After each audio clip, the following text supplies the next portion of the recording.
and now that we are world champions, it is time for people like Rohit Sharma and Virat Kohli and Ravindra Jadeja to take a back seat and give the new generation the chance to prove themselves and carry forward the legacy that these players have created for themselves. Absolutely, Osama. Thanks very much for joining us with that end of an era, as Osama is pointing out. But let's listen to what Virat Kohli and Rohit Sharma said earlier. This was my last T20 World Cup, and this is exactly what we wanted to achieve. This is an amazing game. I was telling Rohit today when we went out to bat, I was like, one day you feel like you can't get a run, and then you come out and then things happen. God is great.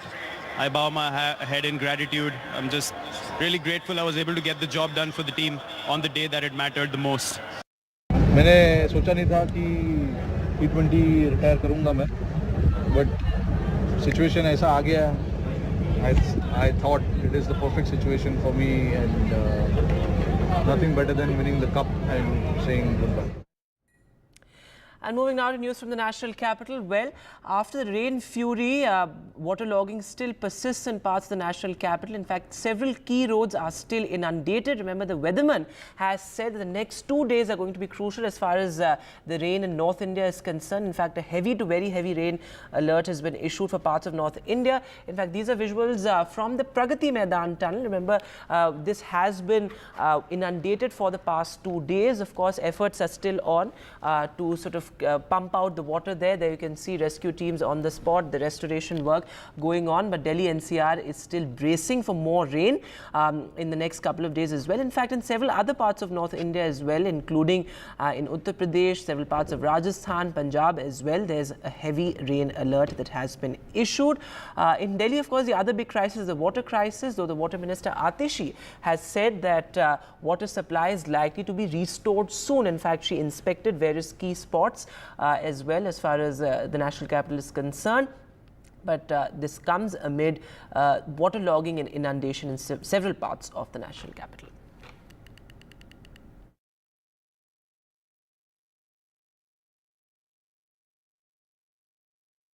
So at present, monsoon is in active phase. So if you talk about the forecast, presently for northeastern state, we are expecting extremely heavy rainfall for next 2 days, specifically Arunachal Pradesh, mean more than 20 centimeter. For that, we have given red alert for Arunachal Pradesh, Assam, Meghalaya, and sub-Himalayan West Bengal, Sikkim for today, and for Arunachal for day 1 and day 2.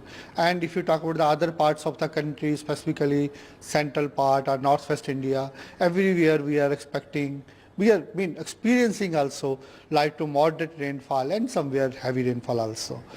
Delhi का दुर्भाग्य ये है कि यहाँ एक ऐसी सरकार है आम आदमी पार्टी की जिसने सिर्फ दिल्ली की जनता को ठगने का काम किया है. विकास के नाम पर यहाँ सिर्फ भ्रष्टाचार हुआ है. पिछले 10 सालों से लगातार हम सुन रहे हैं कि हम नालों की सफाई करेंगे, सीवर लाइन बड़ी करेंगे, कुछ नहीं करते हैं. दिल्ली में छोटे बड़े 714 नाले हैं. जानकारी के हिसाब से 150 के करीब में कुछ काम हुआ है, बाकी एज इट इज़ है. और फिर नालों की सफाई पे भ्रष्टाचार किया कि पैसे खा गए.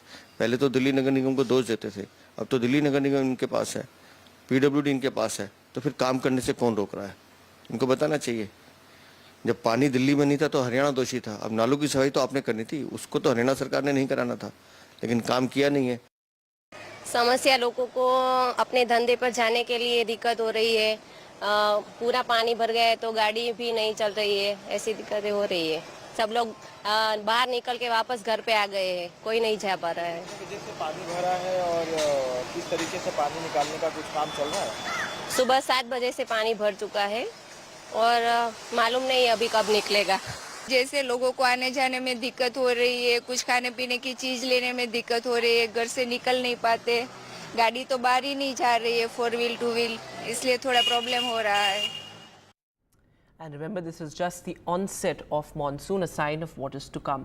But moving now to an NDTV special report. Well, in a fresh order, the government steps up the process of separating civilian areas from military ones. Well, property rights of overall assets in the 13 military cantonments will be shifted to the state municipality. What are the ramifications of this? What is the logic behind this? My colleague Vishnu Shom reports. The property rights over all assets meant for providing civic amenities must be transferred to state municipalities free of cost. Assets and liabilities of cantonment boards will also be transferred. Some civilian land may be retained by the military on a case-by-case basis for the protection of military stations. But why is this being done? There's been a sense in the government that cantonments are a part of an archaic colonial legacy and citizens were unable to access state government welfare schemes. There were 56 cantonments when India became independent. 6 more were notified post-independence, bringing the total to 62. The Defence Ministry owns nearly 1.8 lakh acres, making it the largest landowner in the country. Approximately 1.61 lakh acres are held by cantonment boards within the 62 notified cantonments. Till now, all civil and municipal affairs were being handled by military cantonment boards. This will now change. Vishnu Shom for NDTV. And with that, we'll take a short break. News continues on the other side.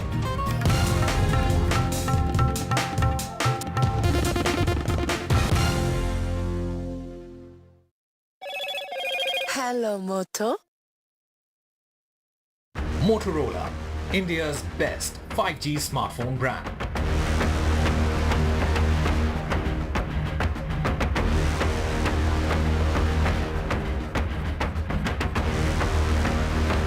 Loan मिलेगा या नहीं ये आपके credit score पर depend करता है। आज ही जाइए पैसाबाजार.com पर और अपना क्रेडिट स्कोर चेक कीजिए फ्री में, क्योंकि लोन की जरूरत किसी को भी कभी भी पड़ सकती है। चल एक्टिंग थोड़ा भेल बनो।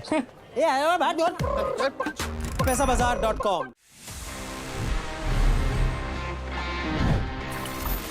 Friends, it's time now to move into my personal favorite section, which is called Ask TG, and it's for a reason क्योंकि आप मुझसे सवाल पूछते हैं and I get back to you with full details on all your questions. Let's see the kind of questions we have for this week's episode.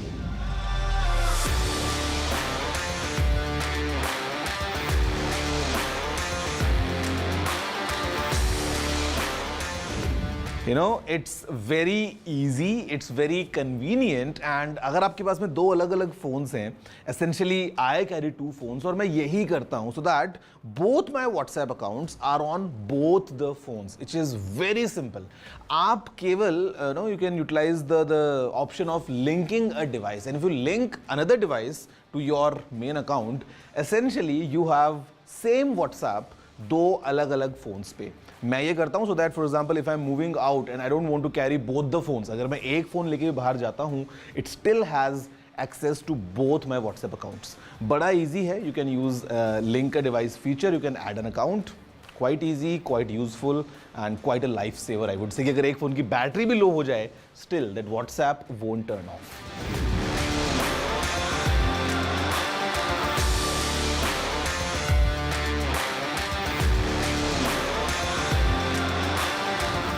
See, it all depends on what exactly you want. If you want a full-fledged Windows machine which gives you this convertible kind of an experience, Surface Pro is a good device. But अभी अगर आप 9 लेंगे, I would say better wait for 10 to be available because वो बहुत जल्दी आने वाला है.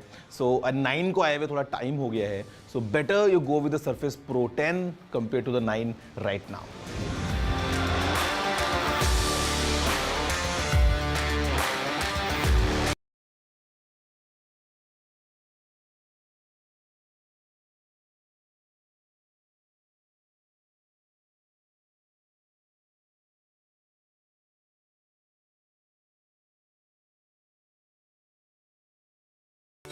Stay informed. Dehydration is much more than just the loss of water. In fact, this lack of awareness around the symptoms of dehydration leads to a condition called silent dehydration, not knowing that one is dehydrated to some extent. It affects millions worldwide and is especially common in India with its hot and humid climate. 2022 was one of India's hottest summers ever, with an unprecedented 280 heat wave days. And in 2024, India has been reeling under the longest spells of recorded heat wave in many more parts of the country. The UN has forecasted that 2023 to 2027 will be the warmest 5-year period ever recorded, making more people vulnerable to dehydration. So what is silent dehydration? How do we identify it? What should we do to manage silent dehydration, and how do we treat it? How serious can it get? To discuss all of this, we are joined by Dr. Sumit Bhatia, Senior Consultant Gastroenterologist, Paras Health, Gurgaon, Clinical Nutritionist and author Ishi Khosla. She's also the Founder President of Celia Society of India. Dr. Preeti Thakur, Head of Medical Safety Sciences, India, Restorative and Digestive Health, APAC, Kenview. Thank you all so much for joining us on this very, very critical issue. To begin with, Dr. Bhatia, I think the first thing, if you can tell our viewers and if you can explain to us what really is silent dehydration, how commonly is it experienced, and also if you can tell us what are the symptoms. Dehydration simply means that body does not have enough water or fluid, what it needs to perform its functions optimally. So now dehydration is a very well recognized medical term. So any dehydration which is getting missed, we take it as undetectable or silent dehydration. Now, traditionally dehydration has always been associated with diarrheal illnesses. Yeah. So whenever any person is having vomiting, any person is having diarrhea, we say the person has dehydration because he's obviously losing fluids. The silent dehydration also comes in a number of other conditions or number of other physiological ways, in certain populations where it is much more common and goes totally unrecognized. So every fever, any kind of a stress on the body, any kind of illness, age groups such as young children, elderly age group. So these people have dehydration, which most people will just get overlooked. Yeah. They just will not realize that they are dehydrated because traditionally dehydration is only described in medical terms during an episode of diarrhea. So more for patients. Yeah. More for patients, yeah. So how do we recognize it? So we have to be watchful. As a physician, you have to be always on the watch out for subtle signs of dehydration. What are the symptoms of dehydration? So, in profuse dehydration, a person will feel thirsty, person will feel extremely fatigued, they will have generalized weakness, they will have dryness of mouth. Signs when a person walks into us, we see that, what does their overall look like? How is their pulse rate? Whether it is fast, whether it is slow, whether they are looking dehydrated, how is the skin pinch feel? How is their, what is their eye feel? What is their skin color? Those are the signs and symptoms of dehydration. But unfortunately, these things also will come in later stages. Most of us drink water when we feel thirsty. Now, thirst is our go-to signal for drinking more water. But in elderly, this mechanism is highly deranged. And some of them will not feel thirsty till a very, very late stage when they are completely dehydrated. Okay, so the whole idea about dehydration is that it will not come only in the medical terms. The patient should not reach my office or my clinic to feel that, it is dehydrated. There are subtle signs like headache, feeling extremely fatigued, feeling, having lack of energy. Those are the signs and symptoms one should look out for. So, Dr. Khosla, now that we know what silent dehydration is, Dr. Bhatia has explained that really well, and we know the symptoms as well. How does, as a nutritionist, how does it impact the overall well-being, and how should we be tackling it? It can become a serious condition, and it can also lead people to, just fainting and collapsing without knowing what's really going on, because like Dr. Bhatia said, thirst is not a reliable indicator of our fluid needs. And very often, not only among the elderly, even youngsters, I feel many of us who do not feel thirsty enough or don't drink enough, or on the other hand, drink too many dehydrating fluids. So they don't realize it, cups of tea and coffee keep happening during work days without your realizing, or even alcohol for that matter. And the wrong food, very heaty food, too much of meat and too much of processed food. So the wrong kind of diet can also lead to dehydration, too much of salt, without your knowing that it's something connected to fluids. The first thing is to take fluids, and when I say fluids, I'm not only meaning water, but I mean fluids with electrolytes. And in general, I would say in summers with the temperatures that are all around us, I just feel drink more than eat. So if you improve your overall selection of food, avoid too much of caffeine and alcohol and meats and spicy food, and give your gut a little rest. So because when your body is under stress, your microbiome is also working hard. So give it a little relief by not eating or not eating too much. and that also helps to prevent these kind of conditions. So being mindful of what you're eating, and like you rightly said, different kinds of fluids as well. Yes. In fact, Dr. Thakur, I want to come to you here. And Dr. Khosla had also mentioned about electrolytes. Of course, it's good to have water, but like she said, adding something in the water. You have done a lot of research on fluids, electrolytes, as well as energy. Take us through that. I mean, what really interested you to get into something like that? And how does this really help in tackling the issue of dehydration, specifically silent dehydration? Thank you for the question. Actually, if you see conventionally, dehydration is associated with diarrhea because there is a lot of loss of fluid as well as electrolytes, and becomes really critical to be managed as well. However, when we were going through the published literature, it was coming up very strongly that in patients with conditions like fever, including tropical fevers, general weakness, heat-related illnesses, vomiting, respiratory tract infections, there may be some underlying dehydration. Why? Because these patients were also losing a lot of fluids. In addition to it, because of the illnesses, there was loss of appetite, due to which the patient is consuming less. So increased losses associated with or without reduced intake may land up the patient with dehydration.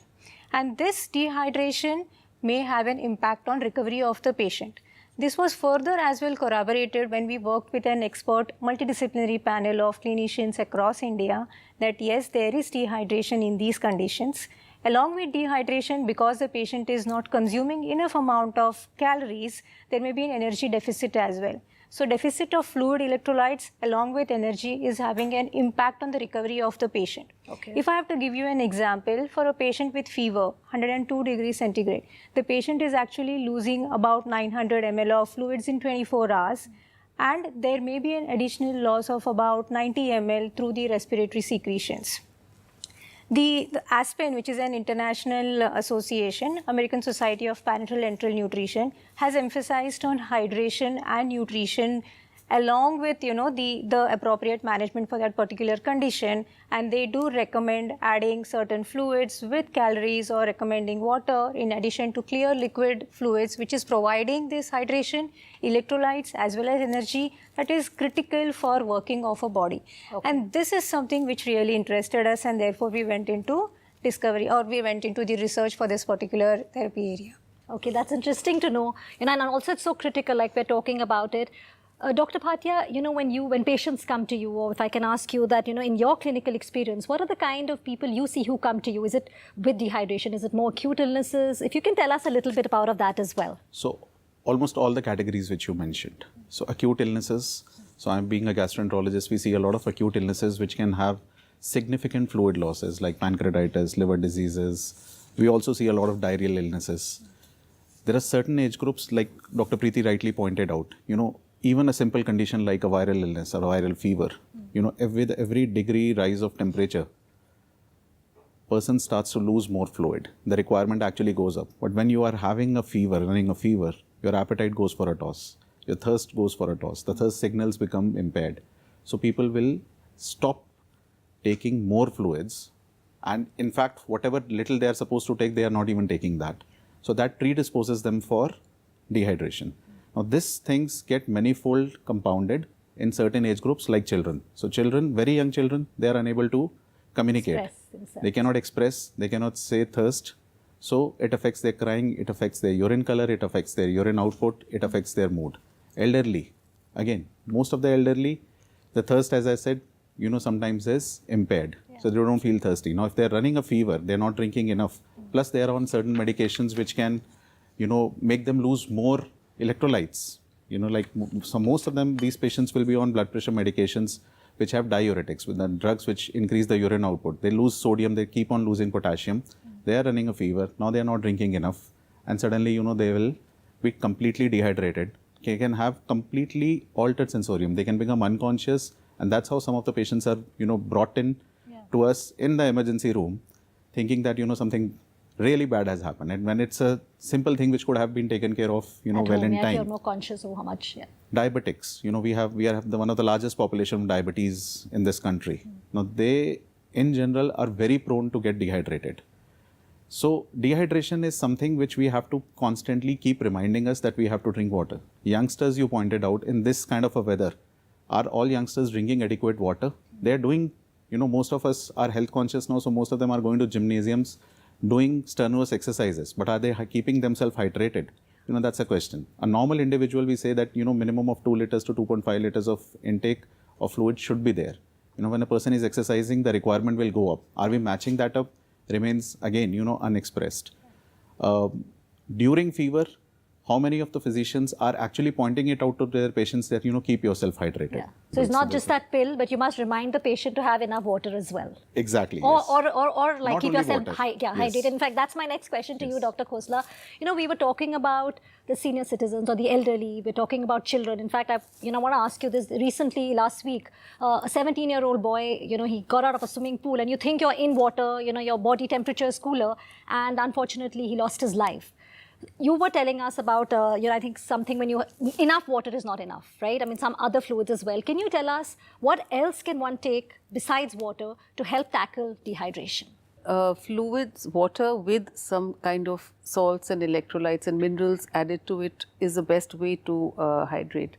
To answer the question on what could have happened to the boy who lost his life, typically you also lose a lot of magnesium in sweat, in body fluids. So whether it's through your urine or through your sweat, you are losing a very critical mineral which is important for heart function and the heart rhythm. And I think today with the kind of food that we are eating, with the kind of absorption that we have with the leaky gut that we are all talking about, and with the excess focus on protein and protein supplements in gyms, we are certainly depleted of this nutrient. And perhaps this boy was, that what happens in the pool is insensible sweating. You don't realize that you are losing fluids. And that could have been one of the factors reasons which could and probably he was not having enough water because he's thinking or something and to you're drink. Not thirsty, or you're not thirsty. So I think these are good learnings for everybody today. And like rightly said, this is going to be the case. High temperatures are going to be around for a while. So we really need to prepare our population because we haven't I think we need to make the people aware. These are very small things, like you rightly said, when Dr. Bhatia said it, when you said it, people don't know. I mean, it's something small, but if you're mindful about it, if we are keeping ourselves hydrated, whether it's water or whether it's ready to drink or even making something at home, coconut water, I think that's critical. Dr. Preeti, I wanted to ask you, since you've also, besides we've spoken about electrolytes, what about energy? What role does that play when it comes to dehydration? So we all know that energy is required, which is going to keep us going. So it's required for our daily activities. At the same time, it is also required for our body metabolism. In the conditions which we spoke earlier, for example, a patient with fever, there is loss of appetite, the patient is going to consume less. In addition, in these conditions, the body metabolic requirement goes up, so the caloric requirement is also going up, because of which the body may land up into deficit. So on one hand, there is increased requirement of energy. On the other hand, there is reduced intake. The body can get into energy deficit, which can again further have an impact on recovery for that particular patient and slow down the process of recovery. So therefore, in one of the publication, Indian expert panel is actually recommending for non-diarrheal conditions from day one, it is advisable to recommend fluid, electrolytes and energy, which has an impact on recovery or fastens the process of recovery. Okay. So therefore, energy becomes very, very critical. At the same time, even if we consider about from an hydration perspective, for hydration as well, water, yes, water to be consumed, but water may not be enough. So we also need optimal amount of sugar along with electrolytes, which helps in faster absorption. So that's where as well energy plays an important role. So definitely, well, on that note, we're going to be taking a really short break. Don't go anywhere because we're going to be talking about this very critical issue, silent dehydration.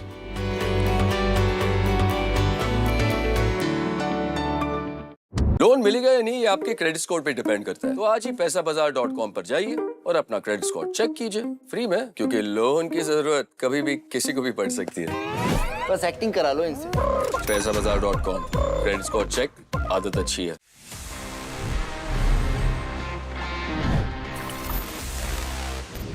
Moving next, because हम gadgets की बात कर ही रहे हैं, let's just go back to the most commonly used gadget that we all have in our pockets, the smartphone. और अगर हम इसको analyze करें, तो आपको लगता होगा this is just a device to play games, watch some content, या phone पे बात कर लो या text कर लो. But you know what? there's a lot happening behind the scenes because this small little device is packed with multiple sensors. हो सकता है आपने सुना होगा about accelerometer या gyroscope कि कैसे ये sensors काम करते हैं. जब आप अपनी गैलरी में किसी फोटो देखते जब फोन को रोटेट करते हैं तो फोटो रोटेट हो जाती है, all thanks to accelerometer. या फिर जैसे आप जब गेम्स खेलते हैं तो how you can use some gestures, all thanks to gyroscope. But इसके अलावा in a standard smartphone, normally we have from 15 to 20 different kinds of sensors working round the clock to make sure कि जो आपका experience है वो बहुत अच्छा हो जाए. I'll give you a few examples. For example, we have the proximity sensor. ये सेंसर स्क्रीन के ऊपर यहाँ लगा होता है and basically the idea is to detect कि क्या आपका फोन आपके चेहरे के पास है या नहीं है. So when you pick up a call and put the phone next to your face, the screen goes dark. या फिर जब आपका फोन पॉकेट में होता है the screen goes off and battery consume नहीं होती है. Second sensor is the ambient light sensor जो कि आपके फोन में ऑटो ब्राइटनेस के लिए काम करता है because it analyses what's the ambient light is and उसके अकॉर्डिंग आपके स्क्रीन की ब्राइटनेस को एडजस्ट करता है. Next we have a barometer. आपको लग रहा होगा बैरोमीटर का फोन में क्या काम है. You know what, it's all for the altitude and ये हेल्प करता है paired with GPS to give you a better accuracy and basically weather analysis. Welcome back. So we're in conversation with Dr. Preeti, Dr. Ishi and Dr. Bhatia, and we're talking about how we could beat silent dehydration. Dr. Bhatia, you know, now when we, of course, we're in the peak of summer, has been tough, heat waves and monsoons also we see are longer. So when we talk about the bout of dengue, malaria, that's also much longer. Now with the onset of these fevers, how should one be coping with those, or how can one tackle that? Because in the process of recovery, what we've been talking about. So that's a very, very important question. So as I earlier pointed out that, you know, any kind of fever will make a person lose more water. With every degree rise of temperature, there is extra 10% consumption or loss of water, which goes silent and undetected. So fevers like dengue and chikungunya, which are, you know, we are in a tropical country, unprecedented summer wave, so monsoons are not going to be better. So these illnesses are going to crop up in our country. And dengue especially, you know, we have certain guidelines. The first 4-6 days, the hydration part is extremely, extremely important in management of any kind of fever, especially dengue. So dengue, chikungunya are viral illnesses. We don't have specific medications for that. So it's extremely important for a patient to keep themselves hydrated. They may not feel thirsty, but they will have to keep maintaining their hydration status. They may not have diarrhea. They may only have some mild abdominal discomforts, but that does not mean that they stop eating or stop drinking. See, we have to understand why there is so much of emphasis on oral rehydration. Our intestines have an inherent capacity that they always absorb glucose along with water. So sodium, glucose, water, they get absorbed. This combination is extremely important while a patient is running a viral illness like dengue and chikungunya as well. So I cannot emphasize it more than that. Okay, yeah. So to maintain the balance, these three are extremely important. Yes. Okay, Dr. Preeti, what steps are you taking, you know, to advance the science behind tackling or beating silent dehydration? So being pioneers in this area, we look forward to continuing the work with the multidisciplinary panel of expert key opinion leaders or clinicians across India.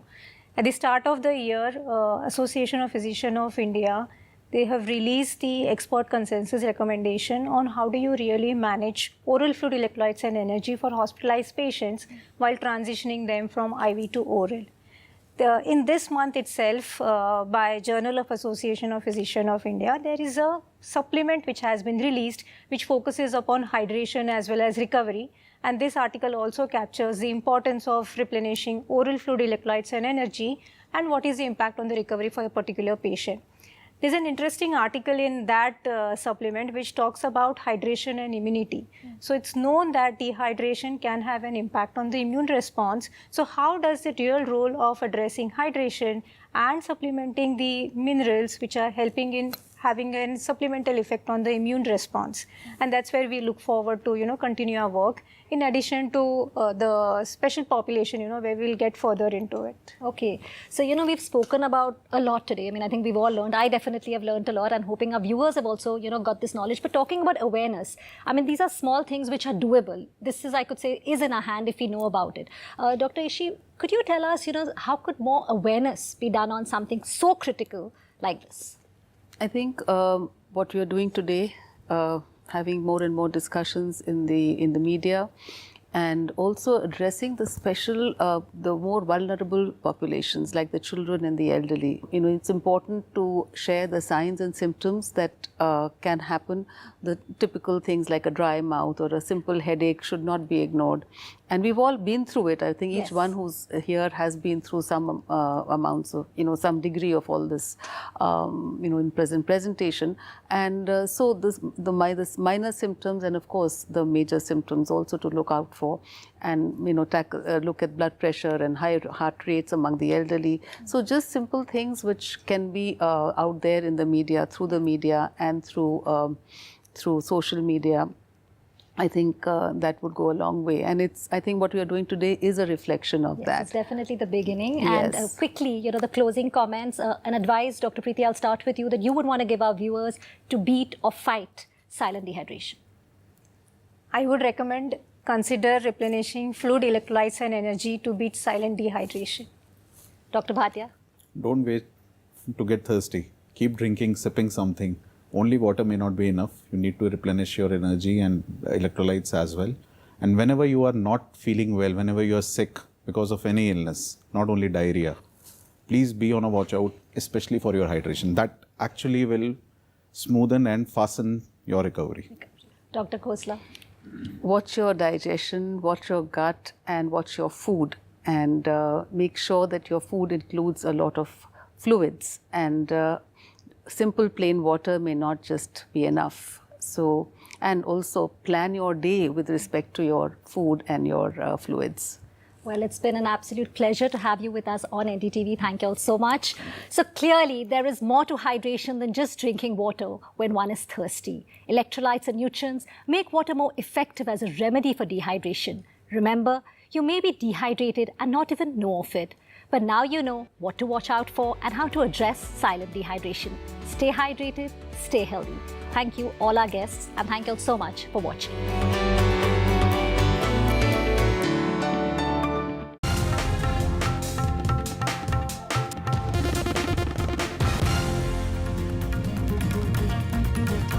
Welcome back. Some breaking news coming in. Well, Ravindra Jadeja has also announced his retirement from T20Is. This after Virat Kohli and Rohit Sharma announced their respective retirements. Osama Shah is now joining us live in studio. So, Osama, there were all these reports of how Jadeja has not been in good form, through this tournament. But all these cricketing greats retiring from T20 in style. Absolutely, and it is indeed a season of goodbyes, Vedant, for all these great stalwarts of the game. First, it was Virat Kohli and Rohit Sharma who announced their retirement right after the match last evening. And today, Jadeja, he has announced his retirement from T20 internationals. All these legends retiring from T20 cricket. It's an end of an era for Indian cricket, especially with what all these people have, all these players have achieved. Indian all-rounder Ravindra Jadeja, he in fact posted on his social media that it is in fact, he posted on his social media saying that this has been, winning the World Cup has been a dream for Ravindra Jadeja, and for him to go out on a high is what it means, what everything means to him. And more importantly, Ravindra Jadeja has been one of the most pivotal cog in the wheel for Team India, and especially with the kind of balance that he brings into the team. Ravindra Jadeja, remember, he is also a product of the IPL. Just like many other players, he made it to the Indian national team. He's in fact now retired from T20 cricket, and he's considered as one of the finest all-rounders that India have produced. And it is not just the shortest format, but also in white ball, in the other white ball cricket, that is ODI, as well as Test cricket. And for the longest period of time, it was the Jodi of Ravindra Jadeja and Ravi Ashwin who created havoc in the minds of their opposition. And today, Ravindra Jadeja has announced on his Instagram that he's no longer going to be wearing that blue jersey, especially in this particular format. So it is an end of an era for Team India, for a lot of these players who have given their heart and soul to winning this World Cup. And now that we are world champions, it is time for people like Rohit Sharma and Virat Kohli and Ravindra Jadeja to take a back seat and give the new generation the chance to prove themselves and carry forward the legacy that these players have created for themselves. Absolutely, Osama. Thanks very much for joining us with that end of an era, as Osama is pointing out. But let's listen to what Virat Kohli and Rohit Sharma said earlier. This was my last T20 World Cup, and this is exactly what we wanted to achieve. This is an amazing game. I was telling Rohit today when we went out to bat, I was like, one day you feel like you can't get a run, and then you come out and then things happen. God is great. I bow my head in gratitude. I'm just really grateful I was able to get the job done for the team on the day that it mattered the most. मैंने सोचा नहीं था कि T20 retire करूंगा मैं, but situation ऐसा आ गया. I thought it is the perfect situation for me, and nothing better than winning the cup and saying goodbye.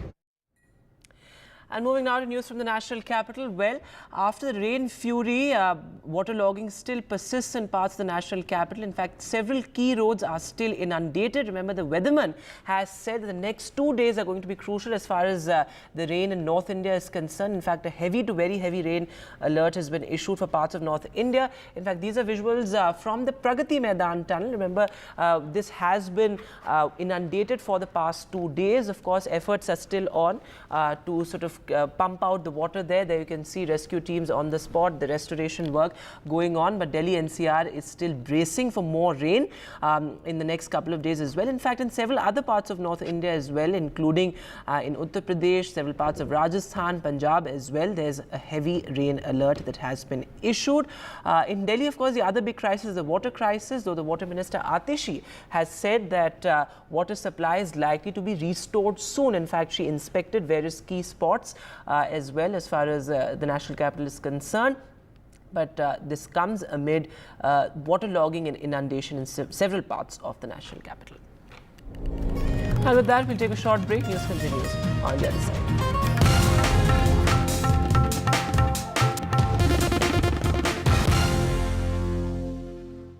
Loan मिलेगा या नहीं, ये आपके क्रेडिट स्कोर पे डिपेंड करता है। आज ही जाइए पैसाबाजार.com पर और अपना क्रेडिट स्कोर चेक कीजिए फ्री में, क्योंकि लोन की जरूरत किसी को भी कभी भी पड़ सकती है। चल एक्टिंग थोड़ा भेल बनो।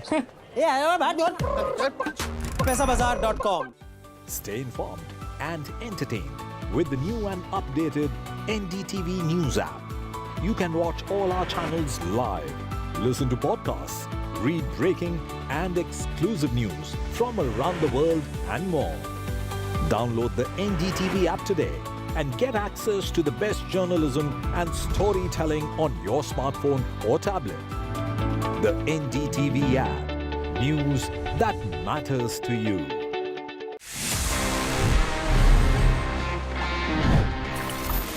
Friends, it's time now to move into my personal favorite section, which is called Ask TG, and it's for a reason, क्योंकि आप मुझसे सवाल पूछते हैं and I get back to you with full details on all your questions. Let's see the kind of questions we have for this week's episode.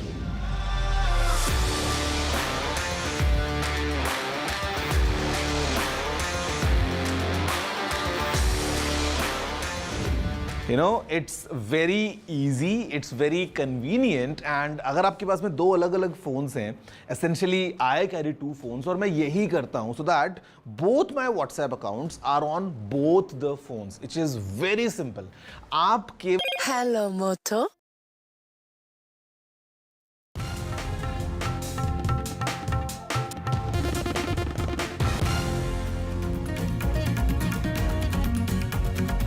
Bittersweet emotion for Indian cricket fans. A season of goodbyes. Jadeja also announced retirement from T20 cricket. Virat Kohli and Rohit Sharma had announced retirement earlier. Legends retire from T20 cricket after India's World Cup winning campaign. Indian great sang up boots post the historic win. Champions are back. India lift T20 World Cup. India beat South Africa in the T20 World Cup by 7 runs. Congress writes to Lok Sabha. Speaker says lift COVID restrictions on journalists in the parliament. Congress says media being restricted in the name of curbs.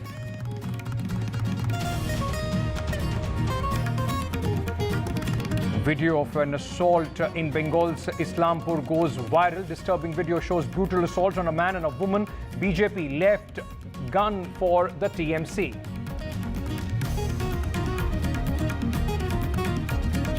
Marksheet scam at the Guwahati University. Now 8 have been arrested by the Assam police. CID has been given the probe.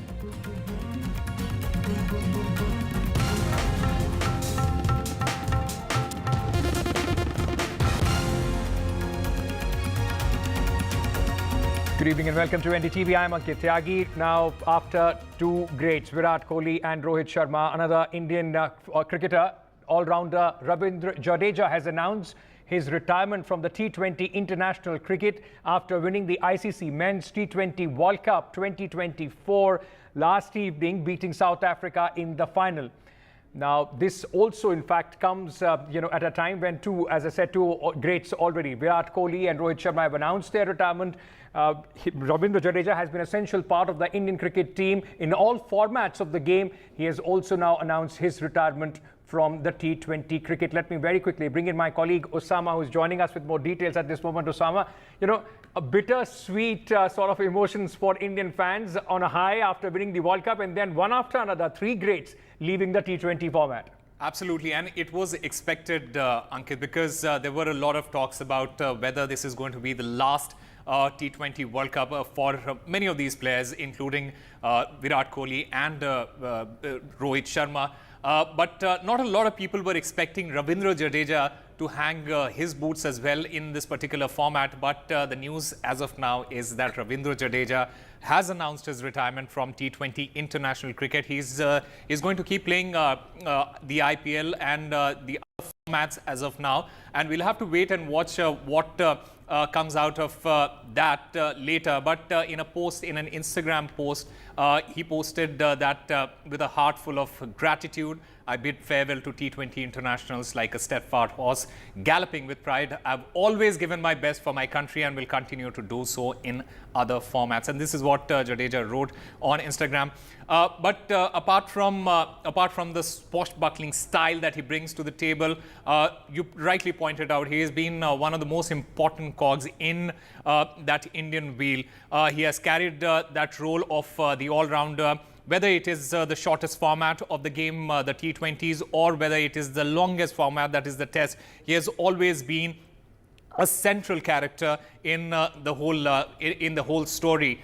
And his partnership with Ravi Ashwin in Test, in ODIs, his contributions with the bat and with the ball, he has always come to the rescue for Team India. And the shortest format, and remember this tournament, the T20I World Cup, a lot of expectations were there with respect to Ravindra Jadeja, and he did not really play as per the expectations. But at the same time, you also have to remember the kind of contributions that he has made in the previous tournaments, whether it is the T20 World Cup last time around, whether it was the IPLs that we have seen.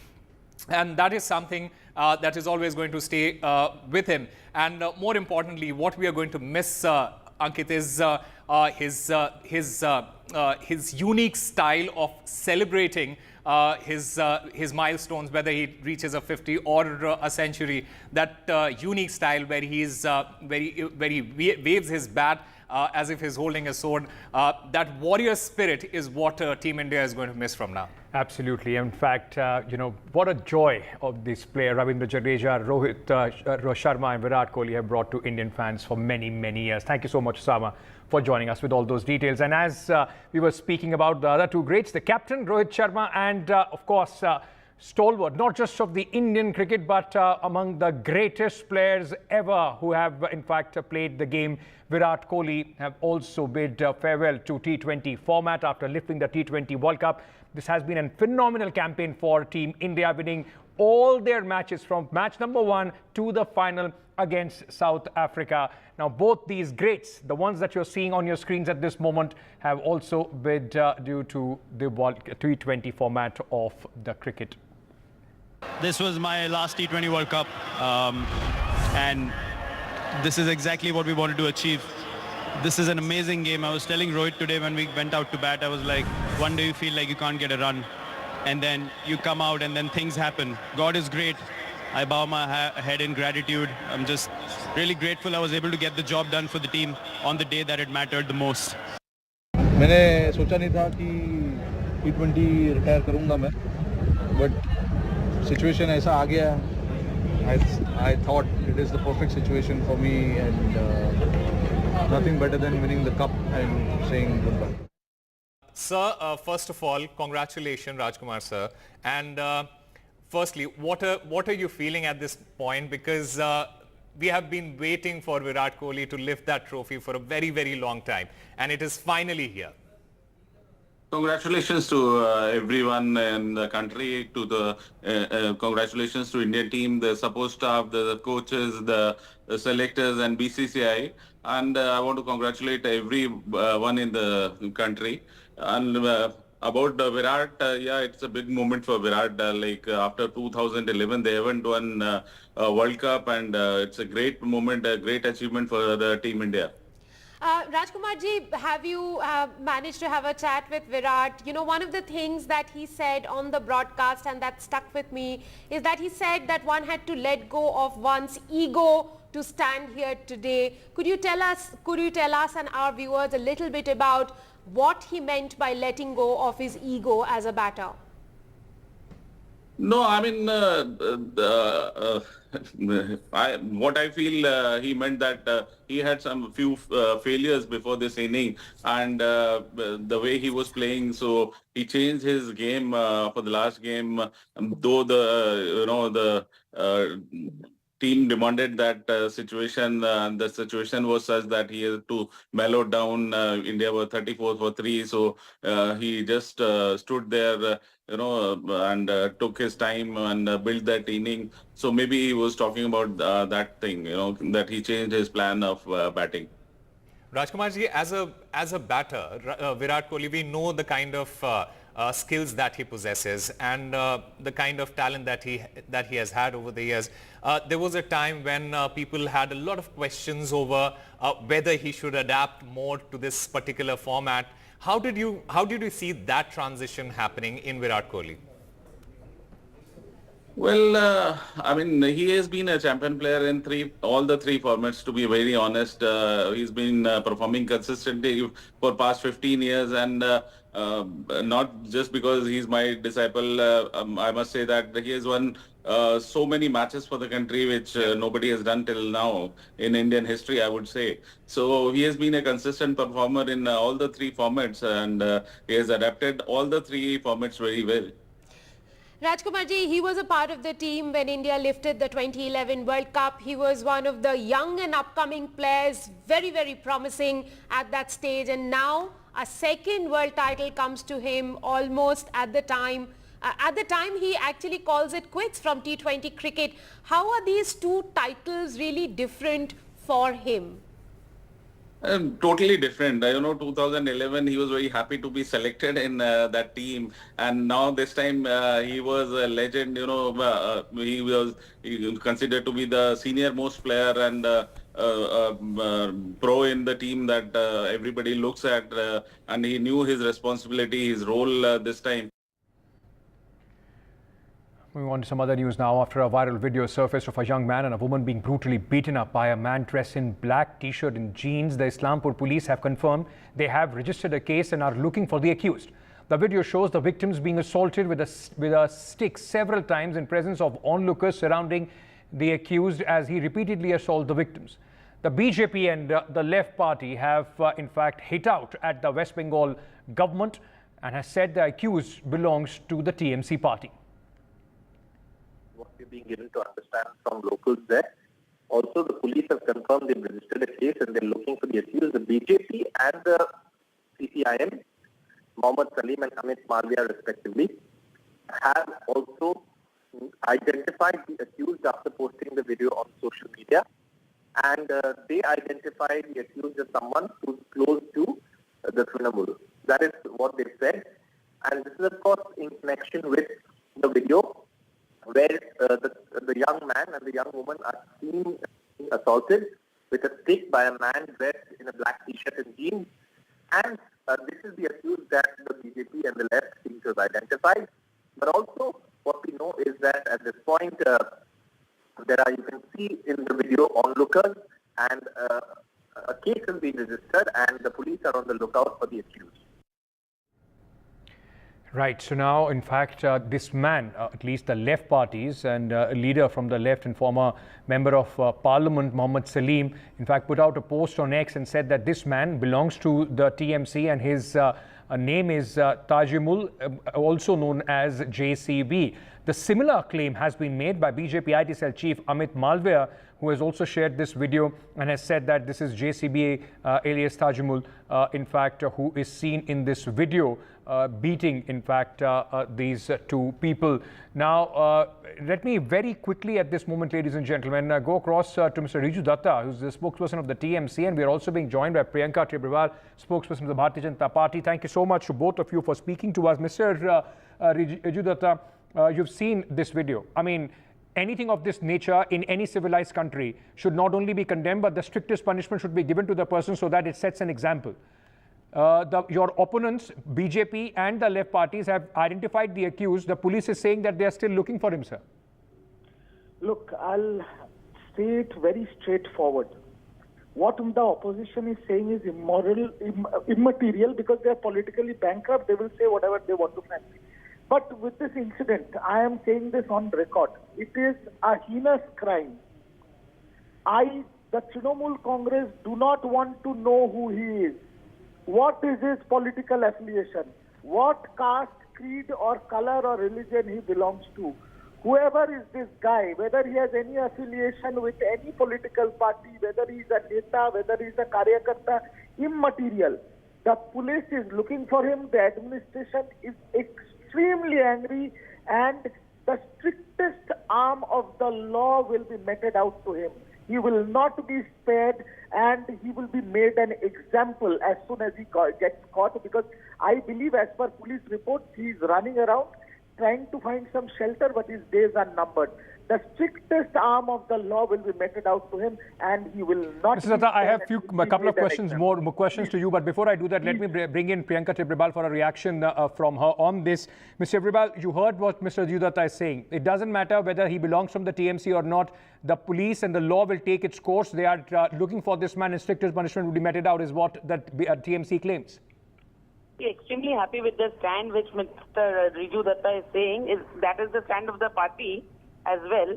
Then it is extremely a good situation, because, you know, people who are getting this kind of audacity to do crime like this openly, they actually know that nobody will do anything wrong with them, and they are open to do whatever they please. Now, Mr. Datta, before starting, he also said that opposition is bankrupt. So, sir, we may be bankrupt, but since you guys are politically sound, we don't expect this kind of behavior from anybody, whether it is a karyakarta of your party or a TMC neta, for that matter. See, this has become a daily affair in Bengal, because violence is the new normal in Bengal. Not just this, this is the incident which has just come in front of the eyes. Only 3 days back, we had seen that a karyakarta of BJP, a Muslim woman, was stripped naked on the street. What has the TMC done regarding that, What has the police done regarding that? They have arrested her own people from her house. Okay. Now I am fighting the case for that woman, and she told me that the police has arrested my relatives, although this was not a family dispute. Okay. And it is the TMC karyakartas who beat me, who stripped me, but none of them are arrested. Mr. Datta, let me bring you in at this moment. The fact remains, you're right. And I'm glad that you said that the strictest punishment will be meted out to this man. It doesn't matter where and which party he belongs to. the fact is, sir, that there is a certain sense of impunity. There is a certain sense of fearlessness, especially with people related or, on whatever smallest level as far as the TMC is concerned. Is there a sense, within the government that these people feel that they can get away with such crimes, and that is why we see these videos surfacing, sir? I'll give you some specific examples rather than what about. Couple of days ago, Mamata Banerjee, the Chief Minister of the state as well as our party chairperson, started a movement where illegal encroachment on government land, whoever has done it, will be thrown out. You know who's the first person who got arrested? A Trinamool Congress block president. There has been several cases in the past, and Priyanka ji is a lawyer.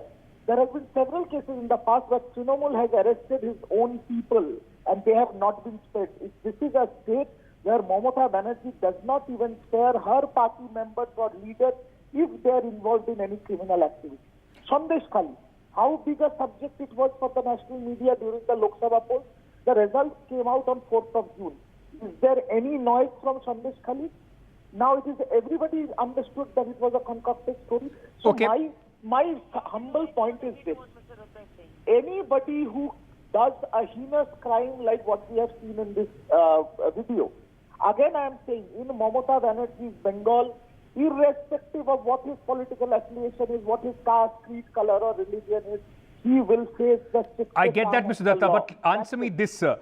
You're right. The police, there is one aspect, the legal aspect, where if somebody has done some crime and this is a heinous crime, he will be picked up by the police and then the law will take its own course. But what about this entire, it seems to be some sort of a nature, this seems to be some sort of a second skin where time and again we see these videos and then people from a political party, many times from the ruling political party, are seen indulging in this kind of acts. Is there a systematic problem in the way the people within the party are taking the law in their own hands? They are thinking that they are above law. As per the NCRB data, Calcutta is the safest city 3 years in a row, and Bengal is one of the safest states in this country. Have we not seen such horrific incidents in the country's capital in Delhi? Have we not seen this in Uttar Pradesh, Madhya Pradesh and other places where people have been seeing, BJP netas have been seeing, pissing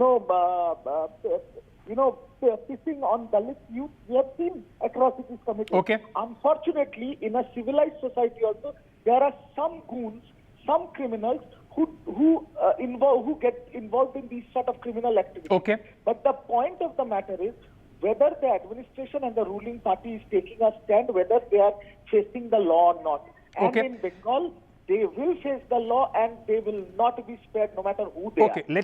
Let me get a reaction from Mr. Bribal on this, ma'am. As Mr. Datta is saying, that don't try and paint this as a Bengal-specific problem. This whole, criminalization or the violence as far as politics is concerned. We have seen many such examples from other states as well. Is his point? See, it is Mamata Banerjee who also happens to be the police minister in the state. She has nurtured goons in West Bengal, and I'll tell you this why. Because Mr. Datta was just saying that, now there is no noise about Sandesh Khali. Absolutely not. The matter is there before the court. It has been handed over to the CBI. A report has been filed by the CBI where they have said that this kind of crime did take place. And the matter is under a further investigation. Not just that, there is a camp which is set up at Sandesh Khali, and more complaints are being taken in that camp by the CBI officers. So when he was saying that, it was right. a cock story, so it wasn't, that were the facts which have come up before the court. So once again, I will say that during that time, Mamata Banerjee was on the denial. Okay. And she said that Sheikh Shah Jahan is a good boy. So why is the good boy behind bars? Okay, but So Mr. Datta, like you said, that you don't want to get into whataboutery, sir. In conclusion, let me ask you this. Whether it is Sandesh Khali or this incident, and I can go on and count you many others as well from West Bengal, there have been people, leaders, activists, some block level members of the TMC. Isn't that something that the party leaders should worry about? That there are people belonging to the party are indulging in such heinous crimes? Look, our party has grown. We are the #1 party in Bengal. We have lakhs and lakhs and lakhs of karyakartas all over the state. putting a CCTV camera behind anyone is not possible. If somebody who's a part of Trinamool Congress or who says I am a Trinamool Congress supporter, if he goes and commits a heinous crime, no, he will not be spared. But whether he will commit a crime or not, how is it humanly possible to control and put a CCTV behind anybody? Let's be practical. Let's not be biased and get into political whataboutery and mudslinging.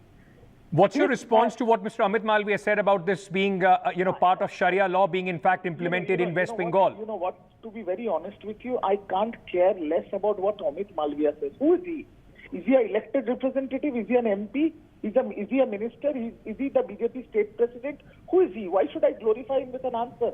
He should first answer why he recruited 3 boys into the IT cell who were convicted of committing rape in BH. Okay. So let's not get into all that. The bottom line is whoever this person is, whatever he has done is a heinous crime. Okay. The police are looking I'll leave it for there. him. He's absconding and he will be arrested. I will leave it there. I'm completely out of time on this. Thank you so much, Mr. Briwal, Mr. Datta, for speaking to us. We will keep a very close eye on this story. This kind of behavior, no matter which state of this country, cannot be condoned, and strictest arm of the law should come down on this man who in fact thinks that he is above law and can indulge in this kind of an activity. With that, we are slipping into a short break. News and updates on the other side. Stay tuned.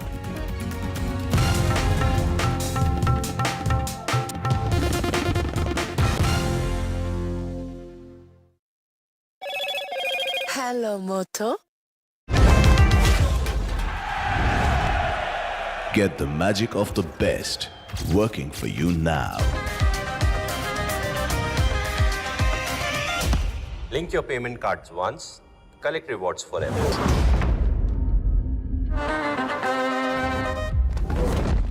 Loan मिलेगा या नहीं ये आपके credit score पे depend करता है। तो आज ही पैसाबाजार.com पर जाइए और अपना क्रेडिट स्कोर चेक कीजिए फ्री में, क्योंकि लोन की जरूरत कभी भी किसी को भी पड़ सकती है। बस एक्टिंग करा लो इनसे।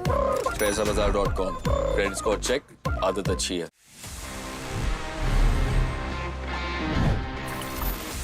तो बेसिकली अगर आप एंड्रॉयड यूज़ करते हैं या आईफोन यूज़ करते हैं, डजेंट मैटर, आपको दोनों ही ऑपरेटिंग सिस्टम्स में बहुत इजी ऑप्शन मिल जाता है जहां पे you can go to the settings and वहां से you can mute your unknown numbers, या एंड्रॉयड में you can block calls from unknown numbers. तो अगर कोई अननोन नंबर जो आपकी कॉन्टैक्ट लिस्ट में नहीं है tries to call you, phone won't ring, आप थोड़ा सा सुकून एंजॉय कर पाएंगे। फॉर अ फैक्ट आप ये काम व्हाट्सएप पे भी कर सकते हैं। You can mute all your calls coming from unknown numbers. ये बहुत अच्छा तो है ही, but I would say it's also very important to avoid these scam calls, because sometimes it's just a normal spam, but sometimes it's scammers calling you, approaching you, just trying to take some money out of your pocket. तो उससे बचने के लिए भी it's a nice way for us to avoid any unknown numbers. जैसे मैंने just अभी किया, मतलब I'll turn on the setting. You can do it too. It's a nice tip. Please share with all your friends.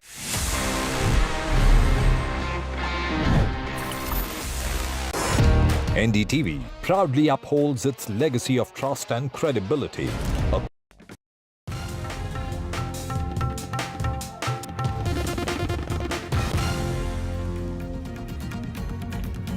Welcome back. Now, the marksheet scam at the Guwahati University has been unearthed, and 8 people have been arrested in this, in fact, scam. The scam came to light during the investigation of the discrepancies in the original marksheets of a student from Ganesh Lal Chaudhary College at the Barpeta Road, which is affiliated to the Guwahati University. Now, state CID is, in fact, widening the scope of the investigation. The developments came amid the outrage over the NEET UG paper leak case, leading to arrest in several states. The scam came to light during the investigation of the discrepancies of some original mark sheets, and now, in fact, a wider investigation is taking place. My colleague Ravindra Jadeja with more details. What we can share with our viewers is that this case was first registered by this college at the Barpeta Road police station. This is located at Barpeta Road, where the college found that one student, Azizul Haq, his mark sheet marks are inflated as compared to the marks which were allocated to him by the invigilator. So when the basically the college compared the mark sheet which was given to him by the university and to the sheet that was prepared by the invigilators, they found out that the marks were inflated. When Police, Barpeta Road Police took this case. They started investigating into it about a week or 10 days back. Slowly, they got to know that the student had paid up about 10,000 rupees to somebody, a middleman, for getting this mark sheet inflated. On further investigation, with the help of Assam CID, now there are 8 people who have been arrested so far. In fact, 9 people detained, but out of them, 8 people have been arrested, including one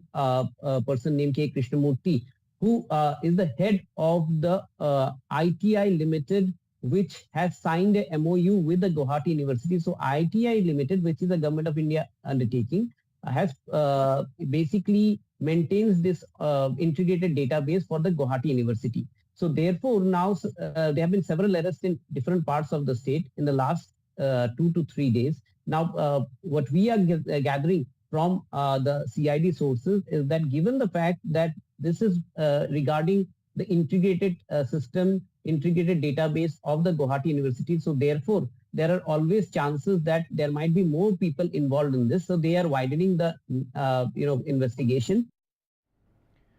Now, in a fresh order, the government steps up the process of separating civilian areas from military ones. Property rights over all assets in 30 military cantonments will be shifted to the state municipality.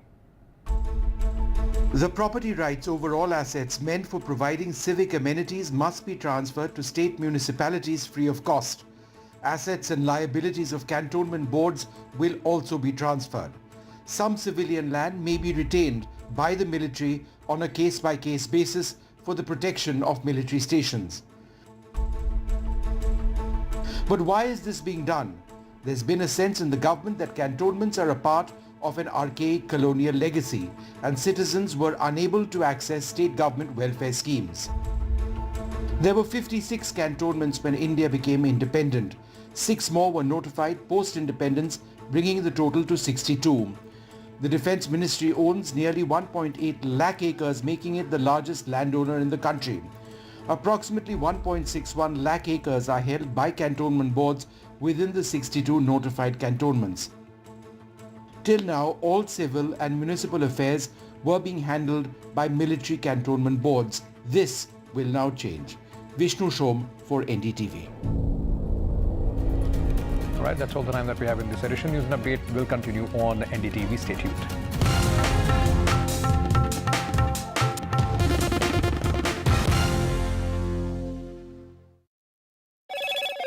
Hello, Moto. Motorola, India's best 5G smartphone brand.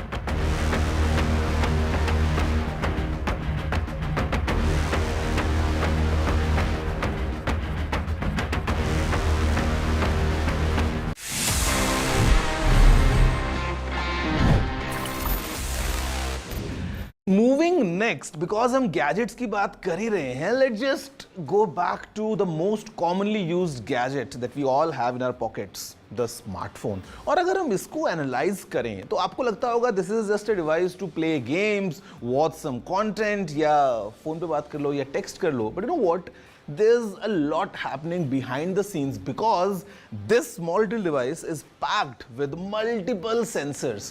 हो सकता है आपने सुना होगा about accelerometer या gyroscope कि कैसे ये sensors काम करते हैं. जब आप अपनी गैलरी में किसी फोटो देखते जब फोन को रोटेट करते हैं तो फोटो रोटेट हो जाती है all thanks to accelerometer. या फिर जैसे आप जब गेम्स खेलते हैं तो how you can use some gestures all thanks to gyroscope. But इसके अलावा in a standard smartphone, normally we have from 15 to 20 different kinds of sensors working round the clock to make sure कि जो आपका experience है वो बहुत अच्छा हो जाए. I'll give you a few examples. For example, we have the proximity sensor. ये सेंसर स्क्रीन के ऊपर यहाँ लगा होता है and basically the idea is to detect कि क्या आपका फोन आपके चेहरे के पास है या नहीं है. So when you pick up a call and put the phone next to your face, the screen goes dark. या फिर जब आपका फोन पॉकेट में होता है the screen goes off and battery consume नहीं होती है. Second sensor is the ambient light sensor, जो कि आपके फोन में ऑटो ब्राइटनेस के लिए काम करता है because it analyses what's the ambient light is and उसके अकॉर्डिंग आपके स्क्रीन की ब्राइटनेस को एडजस्ट करता है. Next we have a barometer. आपको लग रहा होगा बैरोमीटर का फोन में क्या काम है. You know what, it's all for the altitude and ये हेल्प करता है paired with GPS to give you a better accuracy and basically weather analysis के लिए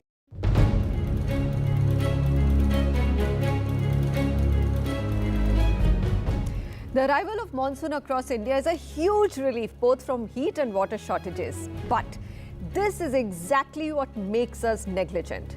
We forget how cities like Bengaluru and Delhi have suffered acute water shortages this summer. How Delhi Water Minister Atishi was hospitalized due to hunger strike demanding that Haryana releases the additional water owed to Delhi. But Haryana too is struggling with water shortages, and water mafia has made life difficult for residents of Dwarka Expressway. We won't remember very soon anymore that Moody's, a leading global credit rating agency, has warned India's sovereign credit strength could be impacted with water shortages because it affects agriculture and industry. India's perception as a place to invest in and do business will suffer. 2024 has been the hottest year ever recorded globally and in India as well. And this precious source of life, water, is going to get harder with each passing year. In fact, in 2018, Niti Aayog raised a red-hot alarm saying India is suffering from the worst water crisis in its history. 8 years later, the water shortage situation is even more out of control. Yet the political response, the response of urban water regulators and citizens' own commitment to conserving water, recycling it, recharging water remains deeply disappointing. Anyhow, enough of the problem. Are there solutions? Yes, there are. Plenty. Today on the Urban Agenda, we bring you face-to-face with tech and AI-based solution providers and startups who are working on tracking water usage, water recycling, and even capturing water from air. Swapnil Srivastava, CEO and co-founder Uruvu Labs, joins us. Nikhilesh Kumar, CEO of Climate Tech at Vasar Labs, is with us, and also Amrit Nayak, co-founder and CEO Indra Water. And all three are doing very interesting and different sort of technologies. Let's start with Vasar Labs. Nikhilesh is with us. Vasar is a technology company that focuses on providing data-driven solutions for water management. Nikhilesh, just break it down for us. What are these management solutions and how do they really help in avoiding water wastage and how do they conserve water? So what we are doing is we are providing real-time information on water availability, water budgeting, to identify where the surplus water is, estimate the flood water, and precise points where we can conserve it, how we can recharge the groundwater, what is the current situation of groundwater in every city, every region, every river basin, and at a country and state scale. Now, water is a subject of state, so every state needs to know what is the total water they have and what's the water allocated across different sectors. So we help in monitoring, we help in doing a real-time assessment across the hydrological life cycle, across the different demands, across different sectors, and how they can plan in terms of mitigating any risk, any adverse situations like water shortage, but also on knowing the disasters of floods and managing overall water distribution, water storage, and water transmission. So that's the nutshell. And does the technology also help you detect water leakages in, let's say, a municipal corporation pipe? Yes. So within a city distribution systems, right from source monitoring to treatment plant to individual houses, we help in tracking the water as it goes to thousands of houses and as it flows into the pipes and treatment plants where the water is. We do water audit across the network to understand where water is leaking, where are the NRW, where are the losses, and how you can minimize them. All right. Okay, I'll come back to you on how widely is this getting deployed and what can you do for Delhi because, or a city like Bengaluru. Amrit, let me come to you. Indra Water, very well-known company, develops advanced water treatment to recycle and reuse water, which is, again, such a big thing. I mean, something like an RO in a day for a family of 6 people is 3 buckets of water wasted. Give me a sense of first the technology, and if I give you, let's say, 100-family residential colony, tell me what can you do? No, thank you so much. Indra basically treats water at the point of source using electricity. That's where we really differ from others. Because we use electricity, we can break down some of the most difficult pollutants. And I mean, it can range from heavy metals, pathogens, oil and grease, or even nutrients in water, which are toxic to human beings. When we break down these different pollutants, we do it in seconds, unlike conventional solutions, which requires hours or days to treat water. Hence, today we're able to build these plug-and-play solutions, put it into every building, and ensure that water gets reused at the point of source. We're able to recover up to 99% of the water without rejecting anything. And all this while having a 74% carbon offset. So that's actually contributing, cleaning up everything. For let's say a 100 family thing where we have 300 residents, I think we should be able to treat a lot of water and offset 80% of their daily water demand for non-potable use applications, which means they could do their flushing, their gardening, floor washing, car washing, all of these activities. And then higher quality water could be provided for the remaining 20% at a much lower cost. We should be talking about at least 30% cost savings, and more importantly, 80% offset of freshwater demand. So that can be very impactful. What I would say is that today Indra is able to recycle black water, grey water, and industrial effluents to the most advanced NGT norms, meet norms even in Singapore's PUB, or meet Australia's advanced norms. So technically, we understand that a lot of buildings do not have segregation of water. It's pretty difficult to build pipelines all across. Right. So Indra is taking the water as it comes and cleans it to desired standards. And how large is the unit? Is it compact enough to be deployed by residential projects across India? Yes, it's very, very compact. In fact, I would want to say that we would occupy just 50 to 60 square feet of space for the 100 families you just mentioned. All and right. I think that's something which everybody can give. Okay, so that's what Indra does. Let me now come to Uruvu Labs. They specialize in atmospheric water generation. That is, they capture water vapor from air and condense it into clean drinking water. Swapnil Srivastav, what is the technology? And my most important question to you is, as the temperatures rise in dry places, will it still work? Will you still be able to capture? Sure. So first of all, thank you so much. Just to give you a glimpse of the technology, we don't do like a very basic condensation process, which is very prevalent in many products out there. What we essentially do is we use a material which is a salt solution, and this absorbs moisture from the air. And over time, the salt solution will increase in volume. Post that, we apply heat energy at about 60 degrees Celsius, which can come from a variety of renewable energy sources like solar. And we can even use waste heat from industries to power the device.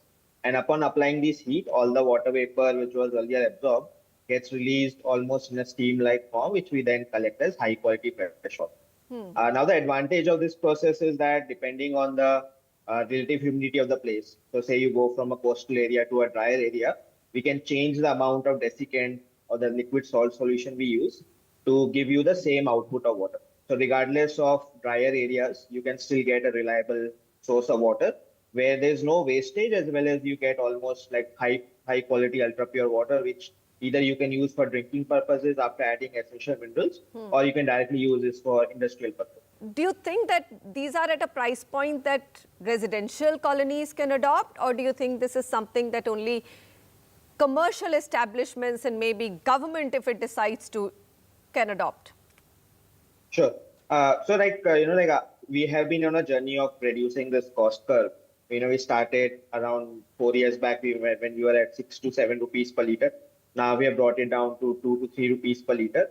But the idea is to scale it to a price point where it's below 80 paise to 60 paise per liter. So once you hit that price point, what happens is a lot of applications open.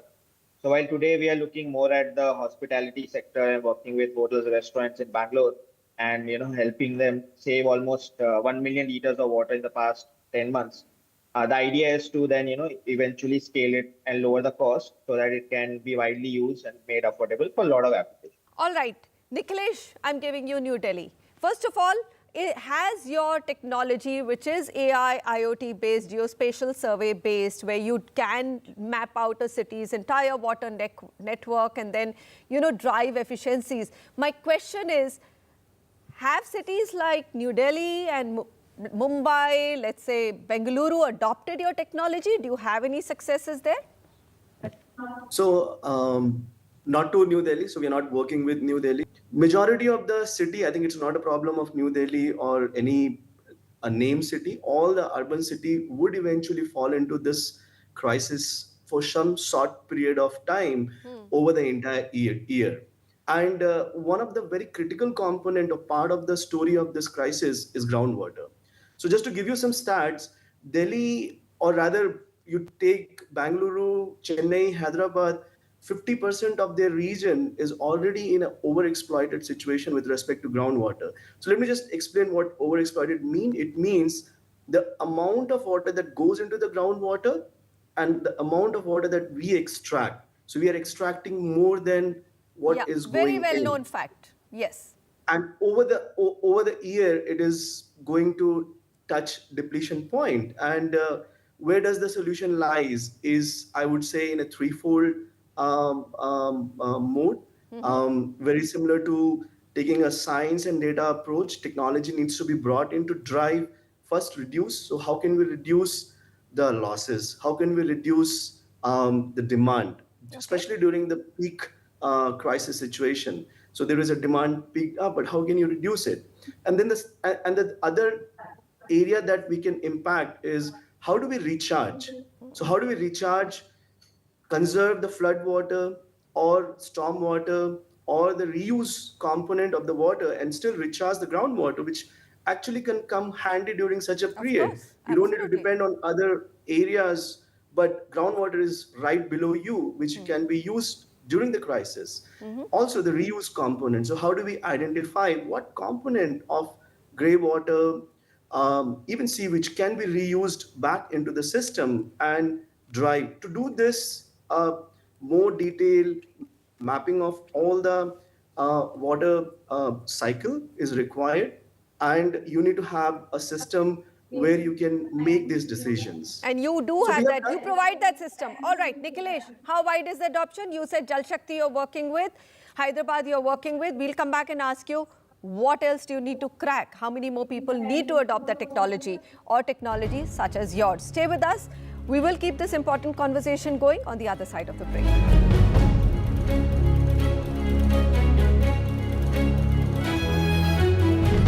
Loan मिलेगा या नहीं, ये आपके credit score पे depend करता है। आज ही जाइए पैसाबाजार.com पर और अपना क्रेडिट स्कोर चेक कीजिए फ्री में, क्योंकि लोन की जरूरत किसी को भी कभी भी पड़ सकती है। चल एक्टिंग थोड़ा भेल बनो।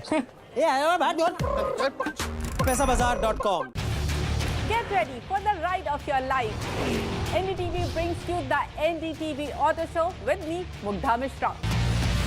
From the fastest supercars to the sleekest new energy vehicles to your trusted daily ride, we cover it all. Every Saturday at 10:30 a.m. and Sunday at 8:30 p.m. only on NDTV 24/7. Your next great escape starts here. The biggest democratic exercise in the world. Team NDTV covers it from ground zero. BJP really had to fight a tough election this time. Unprecedented exercise. Unmatched coverage. There is no dispute. जनता को decide करना है. From polling to counting, NDTV brought you the most trustworthy news and updates.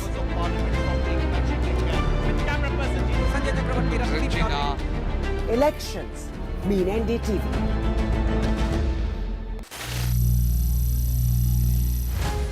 Some people say the metaverse will only be virtual. One day this lecture hall will be made of code, and driverless cars would be trapped in intersections. But even in this maze of the future, you can't wish away health. It's time to become more resilient.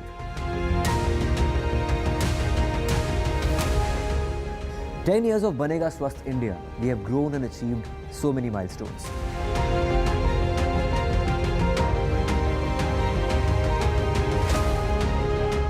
And now I have a plan to beat the urgency, to stop breathing with difficulty, to relieve getting choked with inactivity."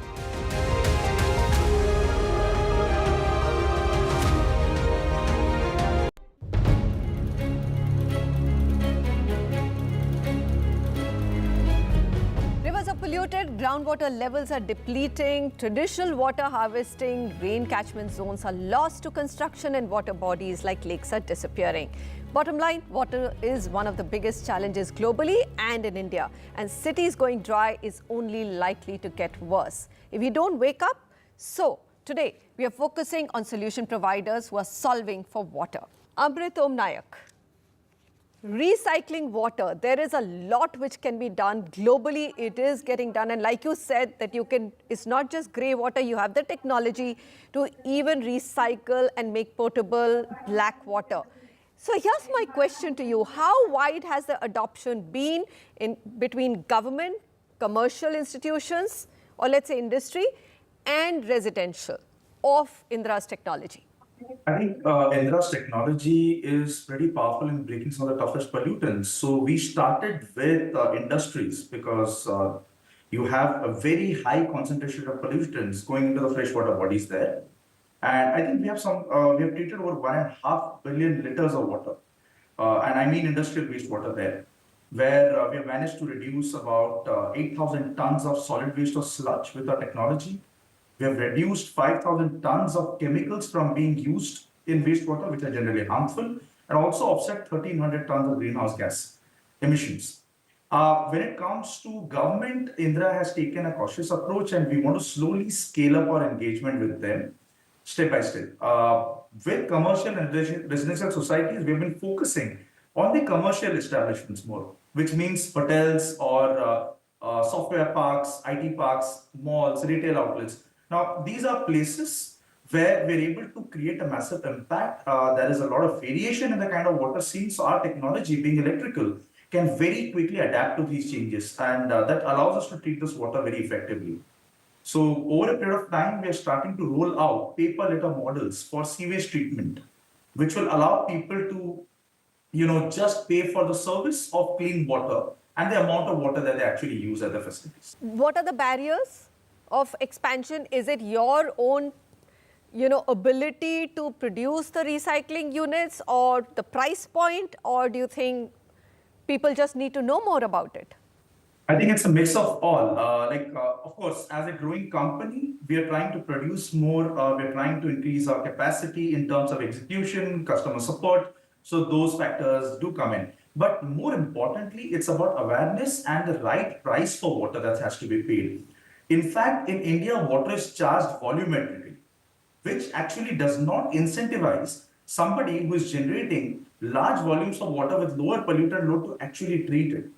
Whereas people should be charged on the basis of pollutant concentration and the volume of water that they're actually releasing as wastewater. And this disparity results in a slower adoption rate in general.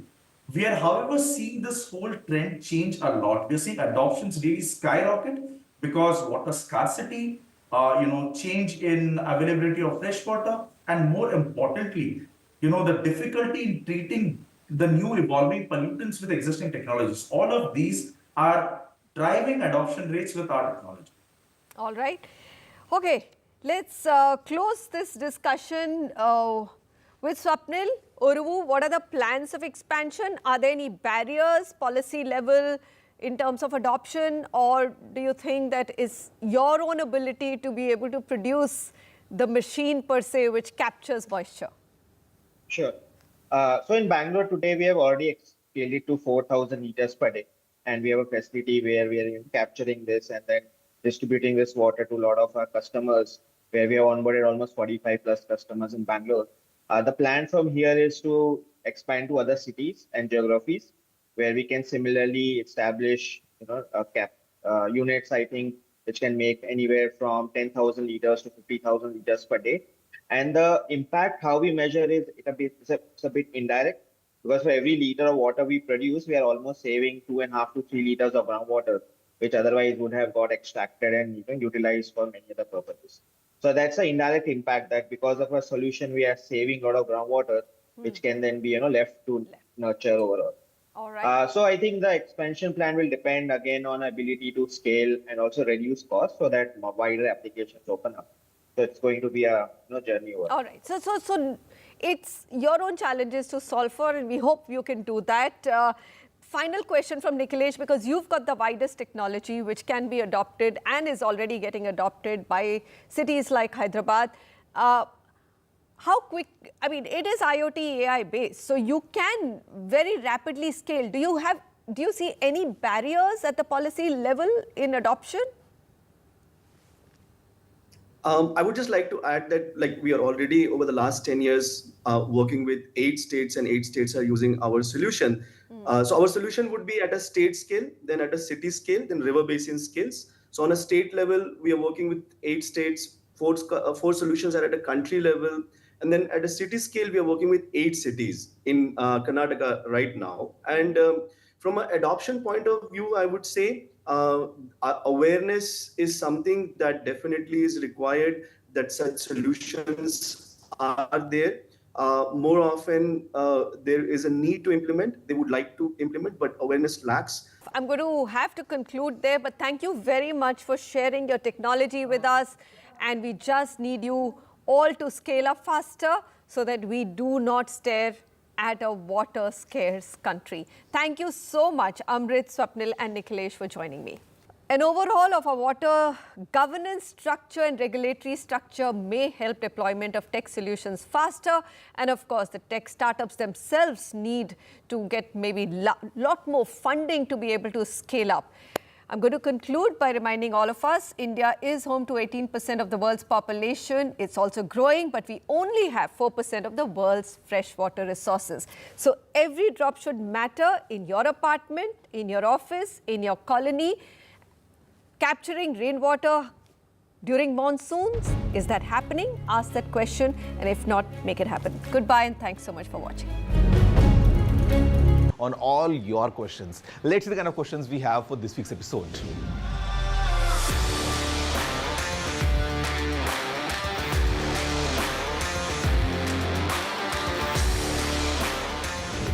You know, it's very easy, it's very convenient, and अगर आपके पास में 2 अलग-अलग phones हैं, essentially I carry 2 phones और मैं यही करता हूँ, so that I'm quite a lifesaver, I would say कि अगर एक phone की battery भी low हो जाए, still that WhatsApp won't turn off.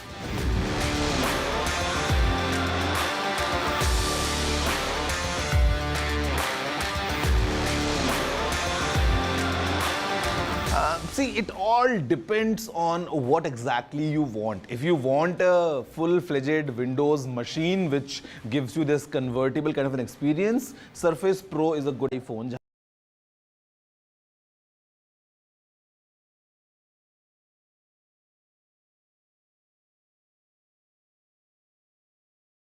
Loan मिलेगा या नहीं ये आपके क्रेडिट स्कोर पे डिपेंड करता है. 8 people have been arrested in this, in fact, scam. The scam came to light during the investigation of the discrepancies in the original mark sheets of a student from Ganesh Lal Chaudhary College at the Barpeta Road, which is affiliated to the Guwahati University.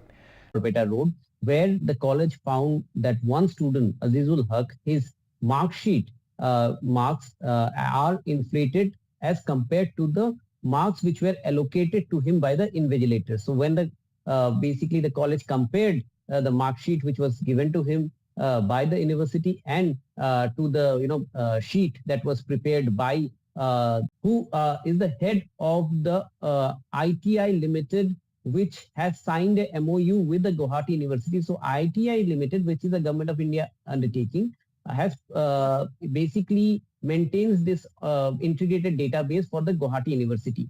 So therefore, now there have been several arrests in different parts of the state in the last 2 to. The property rights over all assets meant for providing civic amenities must be transferred to state municipalities free of cost. Assets and liabilities of cantonment boards will also be transferred. Some civilian land may be retained by the military on a case-by-case basis for the protection of military stations. But why is this being done? There's been a sense in the government that cantonments are a part of an archaic colonial legacy and citizens were unable to access state government welfare schemes. There were 56 cantonments when India became independent. 6 more were... Continue on NDTV. Stay tuned.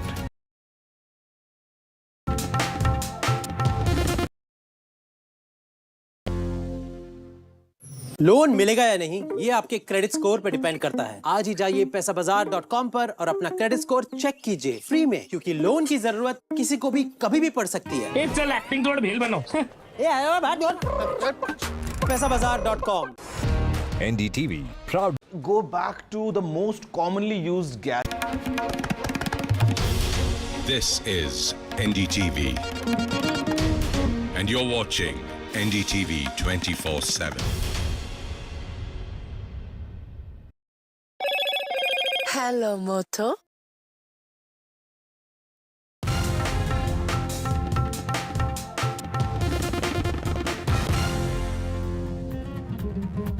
Good evening and welcome. You're watching NDTV. I'm Vedant Agarwal. Our special focus at this hour. Where are the COET results? Well, close to 9 lakh deadline to release the answer key. We'll get you all the latest on that, but first up, the headlines. The National Testing Agency fails to meet the deadline for the COET answer key. The COET results have been delayed. Students left in the lurch. A season of goodbyes. Ravindra Jadeja announces an assault on a man and a woman. The BJP and the left say the accused is linked to a local TMC neta. The TMC denies the charges.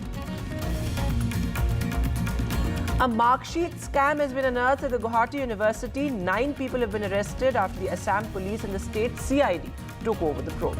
As sources is that the answer key is likely to be released in the next 3 or 4 days. The National Testing Agency, in fact, sources within the testing body say that the delay is because the testing agency is aiming to students who appeared for COET are left in the lurch. Remember, this is a key undergraduate examination for various government universities across the country. What does it really mean? Why is the government taking so long? Key was supposed to be released today, but that has not happened. Sources indicate that it's going to take another week perhaps for the National Testing Agency to release. That they have done anything so, but we definitely see that they have not released the answer key, which was expected in first of all in the first week of June itself. But now on 30th June, June is basically ending today, and Yes. we have students waiting. It's really aggravating. It is indeed very frustrating, as you're pointing out, Mother. Confusion and chaos because of the delay in the results. Yes, sir, exactly. I totally agree with you. And in fact, with the hue and cry which has been created due to examinations, not only just CUET, UG, but also UGC NET, NEET examination, there has been a sense of disconnect which the students feel, that they do not get that surety from the side of the bodies, from their trust, their belief has been shaken immensely due to the mismanagement that has been happening over the past year. Huge hue and cry between the youth, between the people and their future. That's very well put, Yashi. And as you said, that past year or so, even last year, we saw multiple irregularities and discrepancies as far as the CUET exam was concerned. Even this year, the delays sort of continue indefinitely almost. What is really the solution? Of course, maintain their integrity, and is that this has come about even despite the country having a national curricular framework for a very long time. So that was the effort at standardization. But still, it's better to have a verified result than to rush into something which will go into a spin again. The second point is that you have a two-step process in declaring this result. They do, as you said, declare an answer key, and then students and curriculum makers have a chance of responding to settle some of are all over the country but are limited in number. So, so you will have people competing for this, which will be for liberal arts, for science, for etc. And it's not such a high stake. And I think at this point, I would advise that it's better to be patient for 3-4 days if that's what NTA has announced. That's an important point you're making, that release an error-free answer key, which is why the delay. But Madhulika, what would be your response to what Vrinda ma'am is saying, that, this is something that that one needs to be patient about. There has been a delay for sure, but rather than a situation where you have the testing agency cancelling the whole process or coming out with multiple answer keys, it's better that the testing agency perhaps takes some more time and releases an error-free answer key. So, Brinda ma'am seems to suggest that this is the time to be patient. Yes, exactly. I agree with that this is the time to be patient. But we have already been waiting for this answer key. And in fact, the conditions in which the exam had already been conducted is also very questionable in the first place. So even if the answer key is in fact correct, we did not even have facilities to report if we had in fact got some problem with the environment, right? So those are important points I'm making, because we saw similar sort of, irregularities, if one may call that, during the NEET examination as well. In fact, the time loss was a hugely contentious issue. It was only after that those grace marks were awarded, and then finally a re-examination. But the last word to you, Yashi. First, beginning with the first part of your question, wherein I would also like to reaffirm on what Madhulika just said, that there have been a lot of problems, and not just problems of management which are being faced. The problem that in such scorching heat, the centers that are going are not according to the preference at all. They are extremely far away from places. They do not have basic facilities, and there are 2-hour waiting line. There is a 2 to 3 hours waiting line where students need to stand in those. Even before the examination, the admit cards are being launched a night before, even a night before the examination, even in which it is also mentioned that the center might change. So seeing all these things in record, putting all these things into consideration, it is really difficult for students to maintain that trust, to believe that trust. Still there is a sense of balance, there's a sense of hope, because NTA is not a new agency. It has been conducting examinations for years, and we do have that faith. But what the body needs to understand is they have to consider put this into account, that we are students after. These faith starts to shake off. Absolutely. And it can only be rebuilt because we expect a fair result. Absolutely. That's very well said, Yashi, again, that, NTA is not a new agency, though a relatively new agency. But Vrinda Swarup, last 30 seconds to you. How do we sort of reinstate that faith in the testing agency? I think they can look at how to conduct this exam in a less pressure cooker atmosphere, because these are exams for a limited number of seats. Absolutely. And you don't have to put so much pressure. And as it is, they have faced a board exam and they're quite stressed. Yes. Thanks all very much for joining us. I'm afraid I'll have to leave it at that. We're running out of time, but thanks so much for joining us with those very important voices there, with a very important perspective. So the CUET result also delayed, this amid mounting protests over the entire NEET-NET controversy. But moving now to news from the national capital, well, the 3-member panel of the Delhi government has now summoned top DDA and Delhi government officials over the entire tree felling issue. Now, remember, over 1,100 trees were cut at the ridge area without the Supreme Court's permission. In fact, the Supreme Court had denied permission for the felling of trees as far as this particular area is concerned. And the Supreme Court, in fact, came down heavily on the Delhi Development Authority as well as the Delhi government officials. And a 3-member panel, in fact, was also formed. A 3-minister panel, in fact, was formed by the Delhi government, and they have now summoned the top officials of the Delhi government and the Delhi Development Authority. And Sharad Sharma, our senior colleague, is in fact joining us live on the phone line now. तो शरद, आपने जैसे कि ground पर भी report किया था कि ये सारे जो पेड़ थे वो सुप्रीम कोर्ट के कहीं ना कहीं आदेश के बिना ही काट दिए गए, और अब दिल्ली गवर्नमेंट ने इस पर एक पैनल बनाया है, एक फैक्ट फाइंडिंग कमेटी बनाई है, टॉप गवर्नमेंट ऑफिशियल्स को भी समन किया गया है, उनको कंटेम्प्ट नोटिस इशू हुआ है, और जो दिल्ली गवर्नमेंट के एनवायरनमेंट डिपार्टमेंट के प्रिंसिपल सेक्रेटरी हैं उनको कंटेम्प्ट नोटिस इशू हुआ है और दिल्ली सरकार को भी एक एफिडेविट देने के लिए कहा गया है कि वो बताए कि इस पूरे मामले पर उसका क्या पक्ष है। तो उसी के लिए, क्योंकि हलफनामा देना है, एफिडेविट देना है सुप्रीम कोर्ट में 11 जुलाई तक, 12 जुलाई को सुनवाई होगी, तो उसी लिए एक फैक्ट फाइंडिंग कमेटी बनाई गई है। 3 मिनिस्टर इसमें हैं, सौरभ भारद्वाज हैं, आतिशी हैं, इमरान हुसैन हैं। तो उसी कमेटी ने अब सौरभ भारद्वाज ने नोटिस भेजकर जो डीडीए के बीसी हैं जिनको कंटेम्प्ट नोटिस भी इशू हुआ है, और जो प्रिंसिपल सेक्रेटरी हैं एनवायरमेंट डिपार्टमेंट के, उनको भी कल बुलाया गया। साथ में डीसीपी और जो उस इलाके के थाने के एसएचओ हैं, इन सबको कल पूछताछ के लिए बुलाया गया है। इनसे पूछताछ होगी और उसके बाद जो दिल्ली गवर्नमेंट है वो उनको एफिडेविट सुप्रीम कोर्ट में रखना है। तो इसलिए पॉलिटिक्स जरूर हम कह सकते हैं, लेकिन क्योंकि सुप्रीम कोर्ट का भी आदेश फ्री में, क्योंकि लोन की जरूरत कभी भी किसी को भी पड़ सकती है। बस एक्टिंग करा लो इनसे। पैसाबाजार.com, क्रेडिट स्कोर चेक, आदत अच्छी है। The biggest democratic exercise in the world. Team NDTV covers it from ground zero. BJP really had to fight a tough election this time. Unprecedented exercise. Bharatiya Janata party ने ये देश के विकास Unmatched coverage. There is no dispute. जनता को decide करना है. From polling to counting, NDTV brought you the most trustworthy news and updates.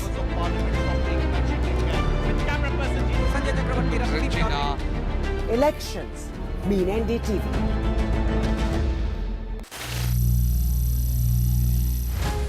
Some people say the metaverse will only be virtual.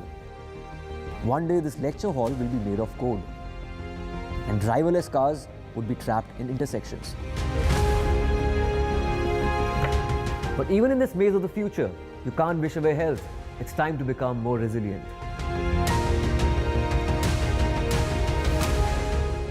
10 years of Banega Swasth. Invested in this particular case, and it's the state CID which is now probing this entire case. Ratndeep Chaudhary is joining us live now. So Ratndeep, 9 people have been arrested, but break it down for us. What exactly is this particular scam? How did it come to light? Well, this scam actually came to light a fortnight back when a college in Barpeta Road, which is in Barpeta district, they lodged a police complaint saying that they have recovered one of their, they have doubts. Complaint was lodged, and based on this complaint, initially Barpeta Road Police Station started the investigation. And since it involved the Guwahati University, which is one of the most prestigious university in Assam, one of the oldest as well. So therefore, Assam CID was roped in. And in the past 3 days, there have been a series of success that the cops have got in the arrest of 9 people, including what the Assam CID claims to be the kingpin in this scam. K. Krishnamurti, this person actually works with Limited, which was outsourced by the Guwahati University. ITI Limited is a Government of India undertaking company for maintaining the integrated digital database of the Guwahati University. And it is a very important database. So this company, basically they have been entrusted with the job of the data entry and maintenance of the database. And it seems that since they had the login into the main database, they had or some people involved in that had changed the marks of this particular student by taking bribe, by taking money. So now Assam CID is expanding the the investigation to now investigating the case. And moving to more news now, well, the Tata Institute of Social Sciences, or TIS, has retracted its notice to terminate the contracts of 115 staff members. This decision followed strong criticism from faculty and the student body. Radhika, in fact, is joining us live on the phone line now. So, Radhika, this was a hugely contentious issue, but what has made TIS retract its notice? Certainly a hugely contentious issue. Now, the Tata Institute of Social Sciences retracting its notice to terminate contracts of over 100 teaching and non-teaching staff after they faced strong criticism from faculty as well as student body. In fact, it is had dismissed teaching and non-teaching staff because of lack of financial support. A controversy, of course, erupting over the letter of discontinuation of services of 55 faculty members, 60 non-teaching staff across 4 campuses. Now, this obviously snowballed into a political issue, after which this decision was withdrawn. Now, TIS stated that discussions with Tata Education Trust have assured the necessary resources to address the issue. Student body, of course, had criticized this administration, demanding immediate revocation of termination of over 50 staff members and faculty. In fact, they also blame the current TIS leadership for the situation, warning that the mass termination would lead to a scarcity of staff and negatively impact students' future. So there had been ongoing discussions that had happened. Ongoing discussions with the trust have provided assurance that resources will be made available to TIS to resolve this issue.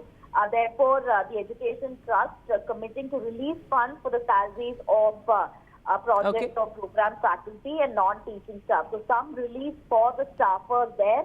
Earlier, of course, there was notice to terminate the contract, but now that has been revoked.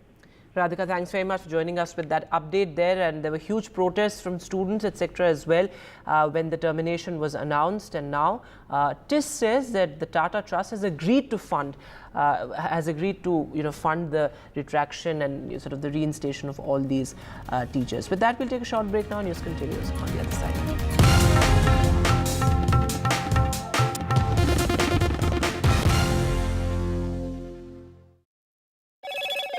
Hello Moto. Loan मिलेगा या नहीं ये आपके credit score पे depend करता है। आज ही जाइए पैसाबाजार.com पर और अपना क्रेडिट स्कोर चेक कीजिए फ्री में, क्योंकि लोन की जरूरत किसी को भी कभी भी पड़ सकती है। चल एक्टिंग थोड़ा भेल बनो। पैसाबाजार.com।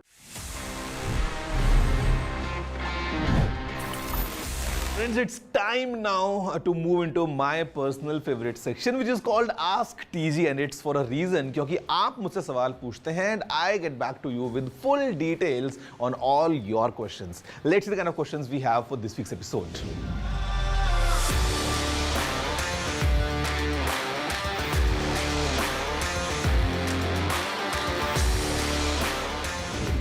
You know, it's very easy, it's very convenient, and अगर आपके पास में दो अलग-अलग phones हैं, essentially I carry two phones और मैं यही करता हूँ so that both my WhatsApp accounts are on both the phones, which is very simple.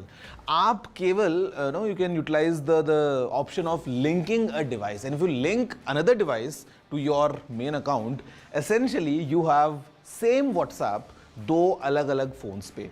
मैं ये करता हूँ so that for example if I'm moving out and I don't want to carry both the phones, अगर मैं एक phone लेके बाहर जाता हूँ, it still has access to both my WhatsApp accounts. बड़ा easy है, you can use link a device feature, you can add an account.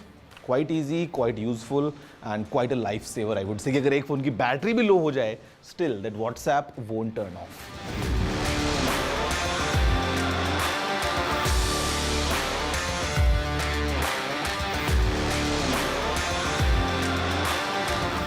See, it all depends on what exactly you want. If you want a full-fledged Windows machine which gives you this convertible kind of an experience, Surface Pro is a good device. But अभी अगर आप 9 लेंगे, I would say better wait for 10 to be available because वो बहुत जल्दी आने वाला है.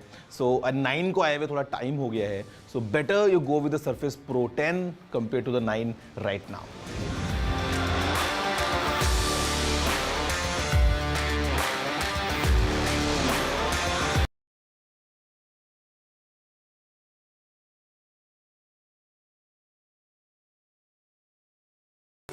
Stay informed.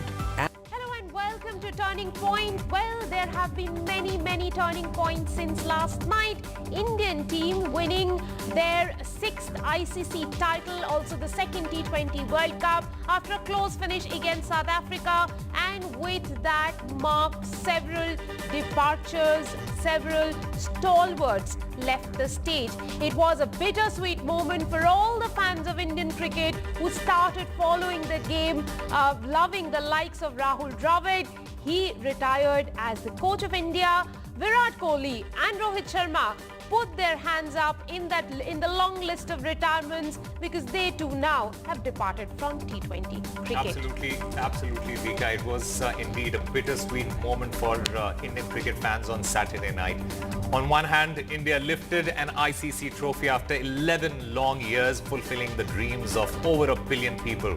On the other hand, two stalwarts, like you said, of Indian cricket said goodbye to this particular format. Captain Rohit Sharma and Virat Kohli played their last T20I game in that blue jersey. Both of them would have hoped for a happy send-off, and that is what they got, leaving the stage as world champions. Let's listen into some of the reactions that have come in from the fans following the departure of the greats. This was my last T20 World Cup, and this is exactly what we wanted to achieve. This is an amazing game. I was telling Rohit today when we went out to bat, I was like, one day you feel like you can't get a run, and then you come out and then things happen. God is great. I bow my head in gratitude. I'm just really grateful I was able to get the job done for the team on the day that it mattered the most. 8 quits. At this moment, we would like to show our viewers as to why or what made Rohit and Kohli, the Ro-Co pair, the unbeatables in international cricket and T20 games. Modern-day greats Virat Kohli and Rohit Sharma bid adieu to their T20 international career on a high by winning the T20 World Cup. Let's take a look at the top 5 best T20I knocks of the duo. At number 5, we have Rohit Sharma's 111 against West Indies in 2018. Known for his exploits against the West Indies, Rohit Sharma's sensational century in the second T20I in 2018 helped India secure a comprehensive 71-run win. His outstanding performance underscored his proficiency against the Caribbean team. At number 4, we have Virat Kohli's defiant 82 versus Pakistan in T20 World Cup 2022 in Melbourne. Facing a daunting challenge against Pakistan in the T20 World Cup, Kohli's innings of 82 not out was a masterclass in composure and aggression. He anchored the innings after an early collapse, guiding India to a thrilling victory with calculated risks and powerful strokes.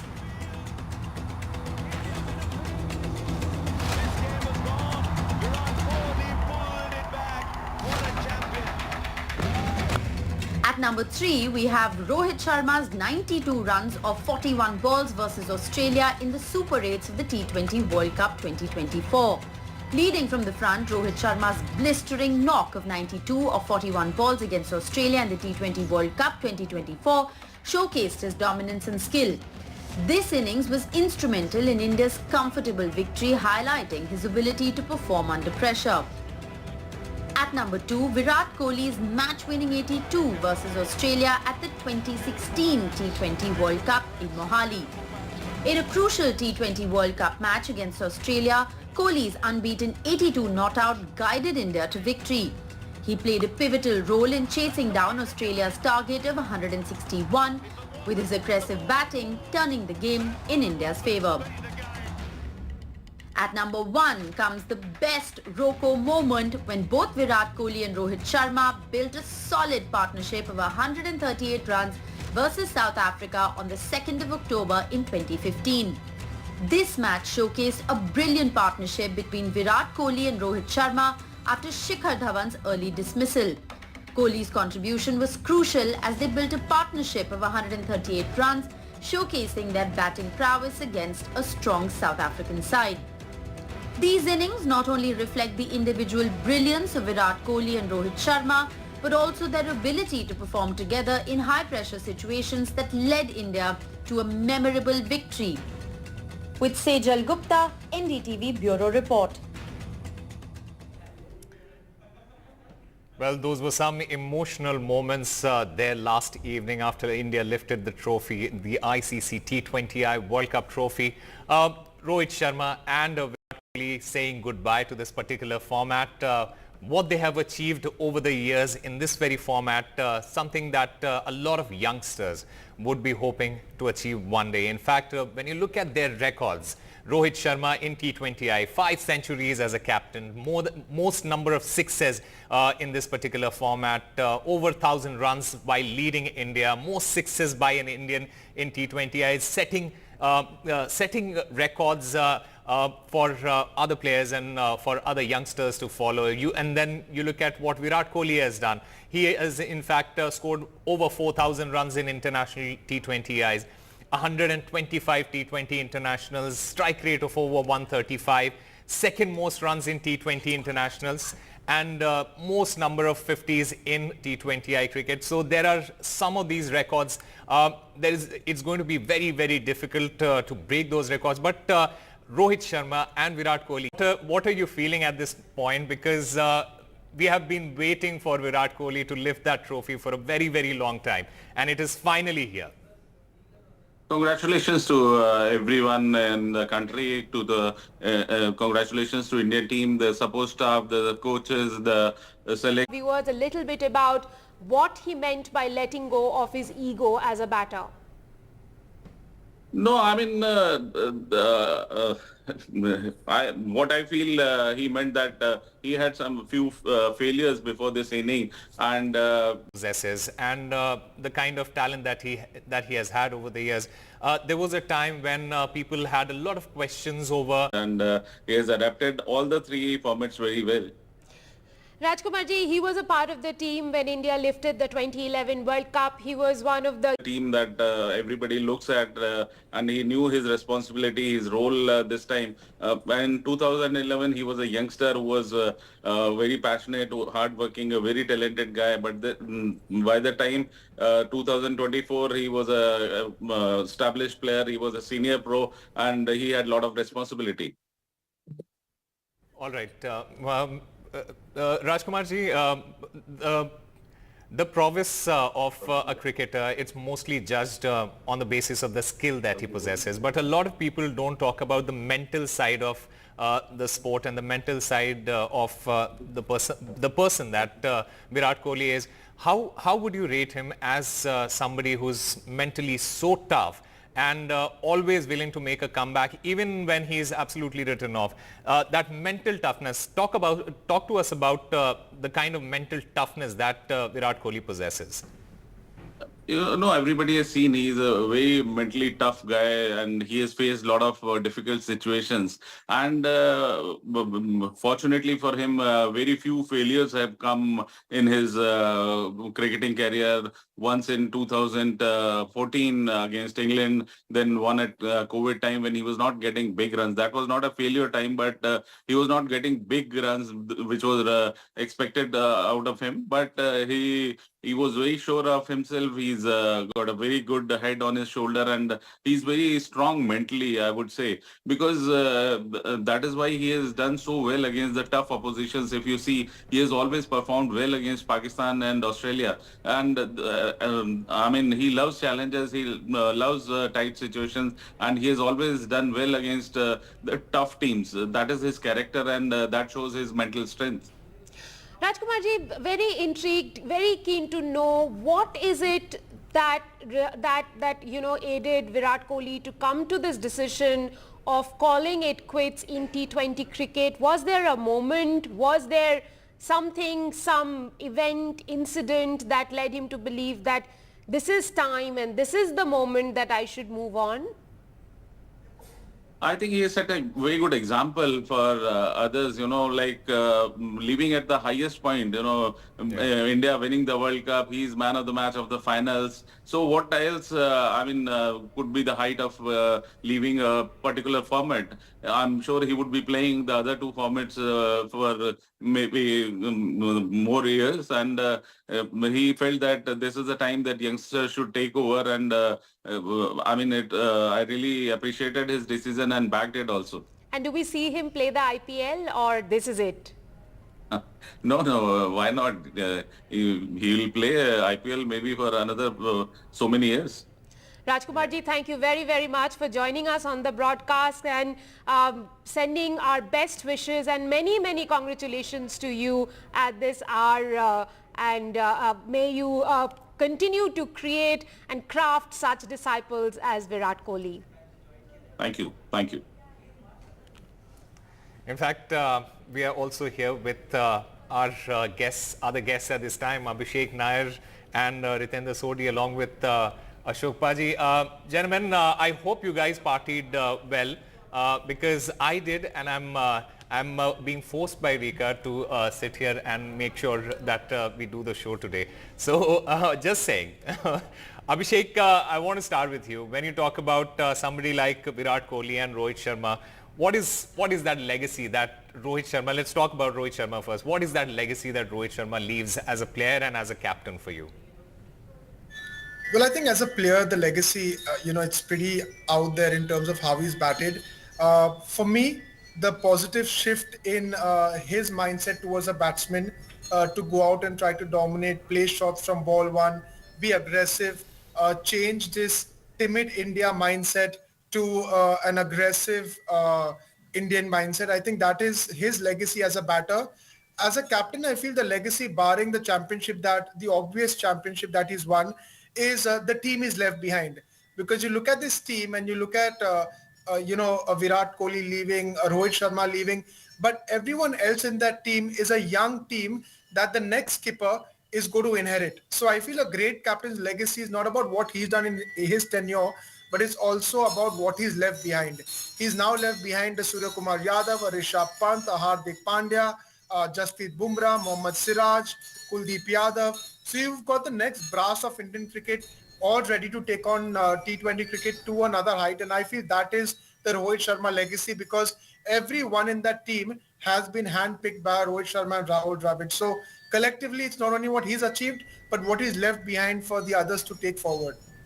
Ashok ji, let me ask you, who will step into the big shoes of Rohit Sharma now, and who really has the ability to take on the captaincy mantle? See, these are very big shoes, and it will take them probably 10 years to fill these shoes. Wow. There are a lot of guys who are capable. You talk about Shubman Gill, you talk about Surya Kumar, you talk about Hardik Pandya. These are the guys who were, these were the two legends. Everybody was behind them. They were saving them from any criticism, everything. But now they are in the forefront. Now they will be in the forefront. And they will have to handle the criticism, handle the pressures, handle winning the ICC trophies. So they will have a job cut out. And it's not going to be easy. It's very easy to criticize and very easy to say, oh, he could have done that, he could have done that. But when it comes to you, you have to perform and either perform or perish. Like Yashasvi Jaiswal we talk, Shubman Gill we talk, Rinku Singh we talk about Surya, we talk about Hardik Pandya, we talk about Akshar Patel, then we talk about Arshdeep, who is another guy, Kuldeep Yadav. So we have a great bench strength, but bench strength will try to achieve what these two greats, they have left a great legacy behind. Ashok ji, I'll just pick up on one point. You said that it'll take about 10 years for this transition to happen.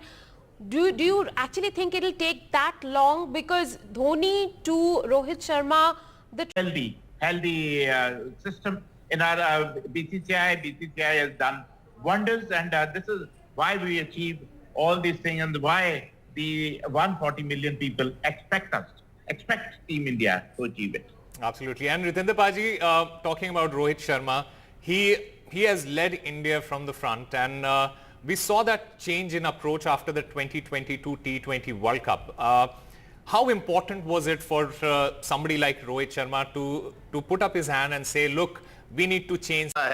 Indian team में क्या feeling होती है? He never knew that after that all the ears will be belonging to Rohit Sharma. He'll be captaining Team India, winning the World Cup, and I'm just talking about that era and what Rohit has achieved in all these years. It has been phenomenal. And talking about the approach, look, he, as we have been talking, in his form, he's the most dangerous batsman in the world. For him, there's no good ball. If he's in form, every ball will be punished for 4 or 6. And he had only, one way of playing, that is attacking mode. But again, surprisingly, whenever chips were down, we could see Rohit adapting to that situation, playing that sheet anchor role. And that is what Rohit Sharma is all about. And yes, we are going to miss both of them. And look, their batting was all about timing. And similarly, their retirement has been all about timing. So they will be sorely missed. Time to perfection. Abhishek, since you are considered as one of those in the Mumbai circuit who knows Rohit Sharma very well, let me ask you, what has been Rohit Sharma's biggest challenge, navigating himself as a leader of this pack? We a couple of years back, we had heard stories about how Rohit Sharma was facing challenge in having a superstar like Virat Kohli in his team shortly after he had given up his captaincy. But it seemed last night particularly that, they have a very, very good relationship, and it also almost felt like, brothers in arms lifting the World Cup. While that, those are the stories that we have read. But what are the particularly other challenges that Rohit may have faced while being the captain of Indian cricket team? Well, I think, a lot of people who've known Rohit or who've played with Rohit early in his career would sort of agree with me when I say that Rohit was never a people's person. He was always someone who was liked by everyone, but he was not someone who spoke to everyone. He was always someone who did his own thing. See, era is a totally youngsters on his own. He'll go and speak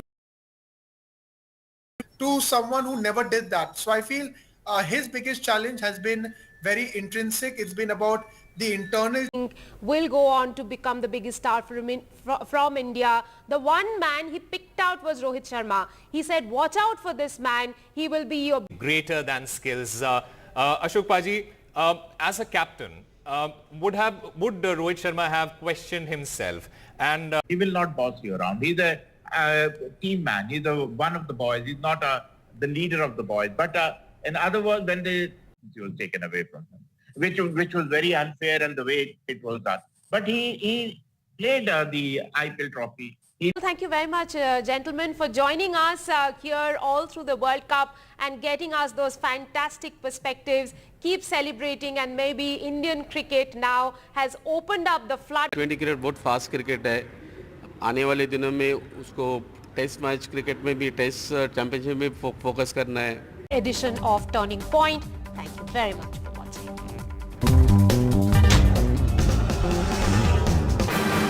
Number 1 in both online and offline reach in India, beating all its competition. NDTV stands for trust.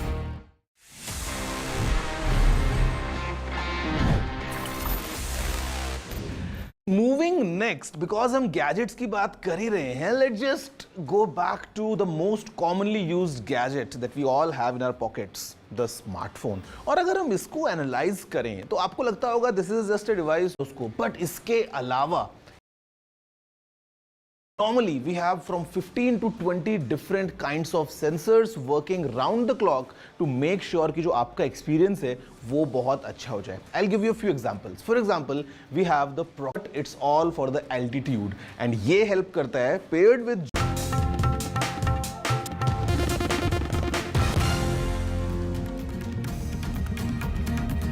Good evening and welcome to NDTV. I am Ankit Tyagi, taking you to the headlines we are tracking at 8 p.m.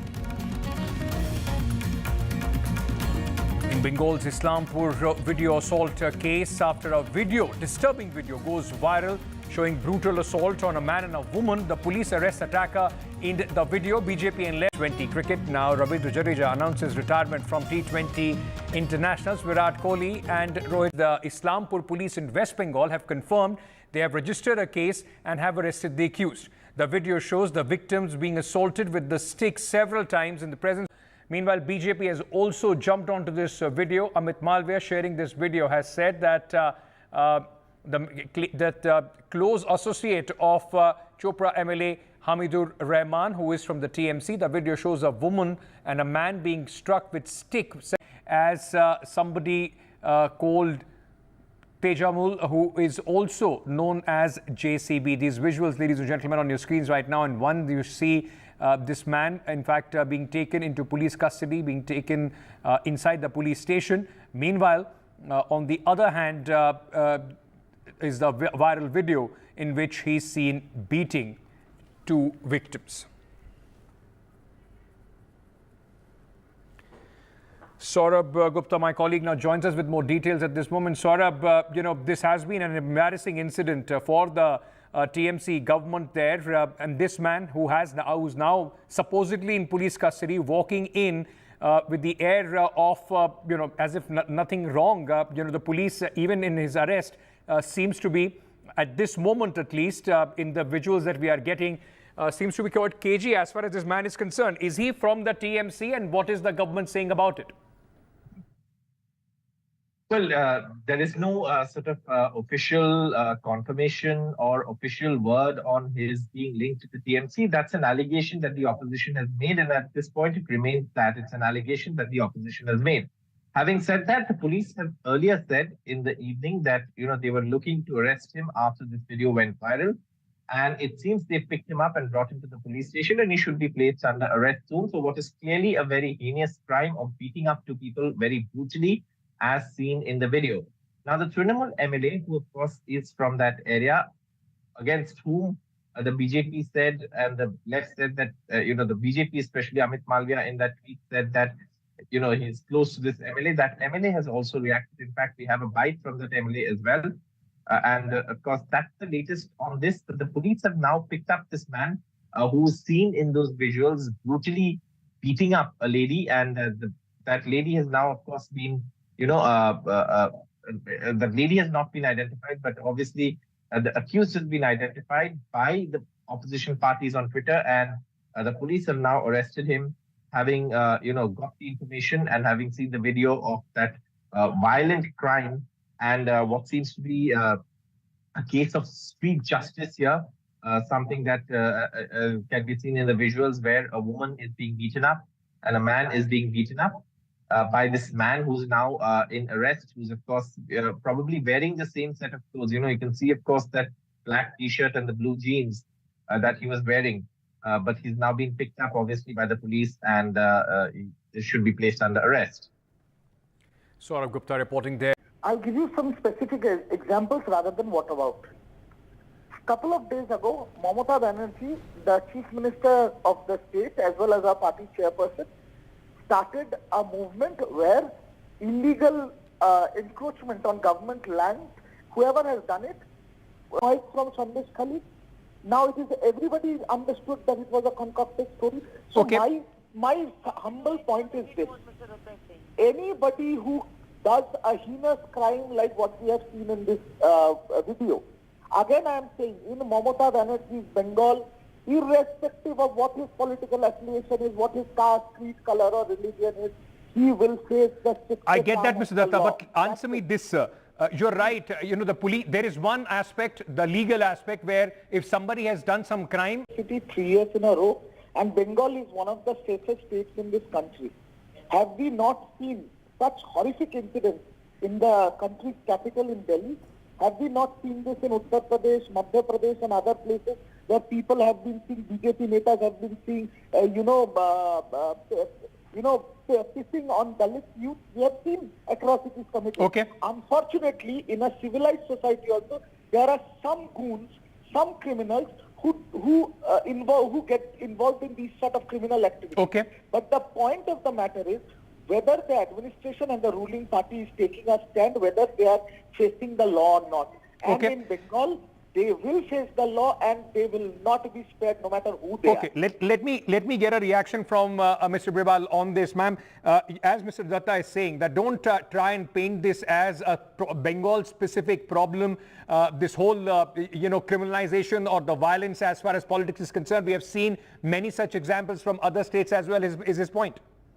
See, it is Mamata Banerjee, who also happens to be the police minister in the state. She has nurtured goons in West Bengal, and I'll tell you this why. Because Mr. Datta was just saying that, now there is no noise about Sandesh Khali. Absolutely not. The matter is there before the court. It has been handed over to the CBI. A report has been filed by the CBI where they have said that this kind of crime did take place. And the matter is under a further investigation. Not just that, there is a camp which is set up at Sandesh Khali, and more complaints are being taken in that camp by the CBI officers. So when he was saying that, it was a cock story, so it wasn't, that were the facts which have come up before the court. So once again, I will say that during that time, Mamata Banerjee was on the denial. Okay. And she said that Sheikh Shahjahan is a good boy. सारे देश में हर जगह चुनाव हुए हैं, लेकिन कहीं इस तरीके की कानून और व्यवस्था की बुरा इस्तेमाल नहीं हो रहे हैं जो बंगाल में हो रहे हैं। एक महिला चाहे जिस पार्टी के भी क्यों ना हो, उससे अत्याचार करने की कोई अधिकार किसी को नहीं है। पुलिस वालों ने लीपापोती करने के लिए इधर की बात उधर, उधर की बात इधर करने की हर संभव प्रयास करेंगे। The National Testing Agency seems to be missing deadline after deadline, and that is in fact creating a whole mess as far as the examination, this entire body is concerned. Now, NTA has missed a deadline for the CUET undergraduate results. The CUET undergraduate results have been delayed, which is affecting about 9 lakh students at this moment. The deadline was today, but so far there is no sign of the CUET undergraduate 2024 results. For more on this, let me in fact go across to my colleague Vedant, who's joining us with more details. Vedant, you know, one after another, this is all in fact putting the National Testing Agency and under a very, very questionable, in fact, reputation at this moment. Absolutely. There seems to be some sort of a breakdown of trust between students and the National Testing Agency. In fact, having covered this story from the ground, you see how students are extremely outraged. And as far as the CUET is concerned, well, a provisional answer key was supposed to be released today itself. And what the NTA sources seem to suggest is that they are looking at releasing some sort of an error-free answer key, which is why it's taking a long time for them. Now, a couple of important details for candidates, in fact, here. There will be a provisional answer key, which is likely to be out in the next 3 or 4 days, is what the indication is from NTA sources. After that, the NTA says that they will give around 4 to 5 days to students to raise objections. Domain experts and subject experts will look at those objections, and then a final answer key will be released almost a week after the provisional answer key. Now remember, the results of the CUET are based on the final answer key, so the results are going to take somewhere around 10 to 12 days, and we don't even know whether the provisional answer key will be released in the next 3 or 4 days. Now, NTA sources say that last year, remember, there were a lot of discrepancies and irregularities as far as the CUET exam is concerned that came to light, whether there were last-minute cancellations or change of examination centers. So keeping all of that in mind, the NTA is being extra cautious this time, is what sources seem to suggest, because remember last time they had to release multiple provisional answer keys, and that caused a lot of confusion. But the fact of the matter is that what the government, in fact, the sources within the Education Ministry also saying that they're leaving nothing to chance, because a lot has gone haywire already as far as the NTA is concerned, and of course they're also looking at some sort of overhaul, perhaps a decentralization of the testing agency as well. Right, Vedant Agarwal reporting there on another, in fact, mess as far as the NTA is concerned. Now they're saying they're being extra cautious, but the question then remains, will it have an impact on the admissions and for lakhs of students? Thank you so much, Vedant, for joining us with all those details. Moving on now, in fact, to Assam, where in Guwahati, a marksheet scam has been unearthed in the Guwahati University, and 9 people have been arrested for that. The scam came to light during the investigation of discrepancies in the original marksheets of a student from Ganesha Chaudhary College at Barpeta Road, which is affiliated to the Guwahati University. Now, the state CID is widening the scope of investigation. The developments, in fact, come amid the outrage.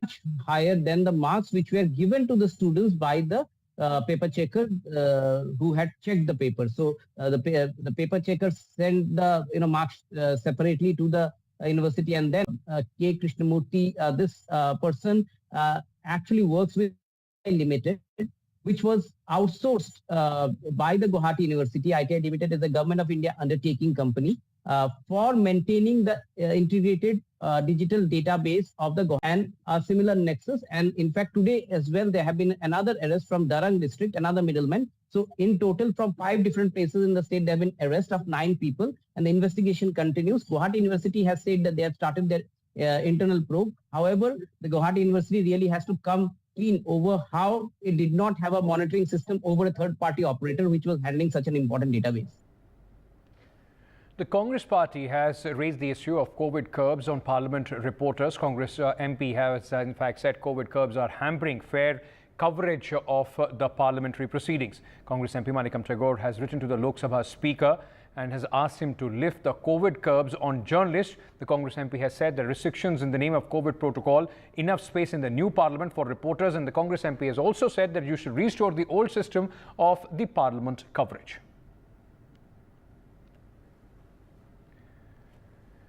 Meanwhile, the Tata Institute of Social Sciences, or TIS, has withdrawn the sudden dismissal of its staff. Over 100 contractual staff members, including teaching and non-teaching, appointed under programs funded by the Tata Education Trust, citing non-release of funds.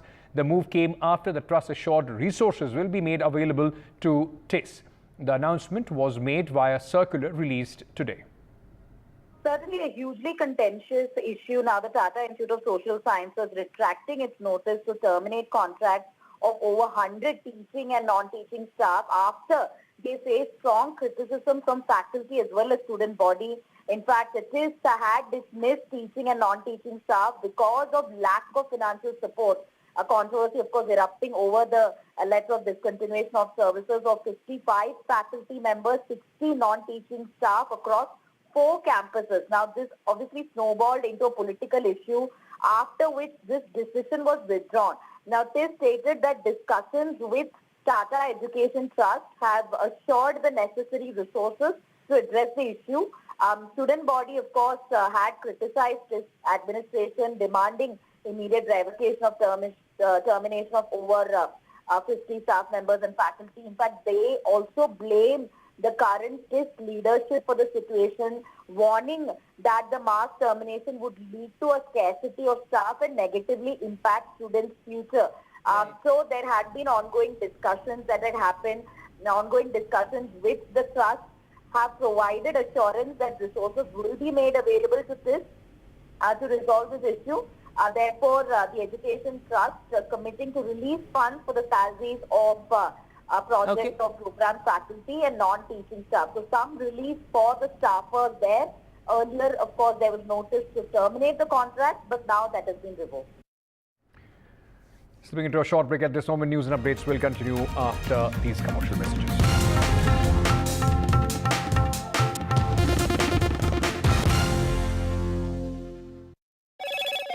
Hello, Moto. Motorola, India's best 5G smartphone brand. Loan मिलेगा या नहीं ये आपके credit score पे depend करता है। तो आज ही पैसाबाजार.com पर जाइए और अपना क्रेडिट स्कोर चेक कीजिए फ्री में, क्योंकि लोन की जरूरत कभी भी किसी को भी पड़ सकती है। बस एक्टिंग करा लो इनसे।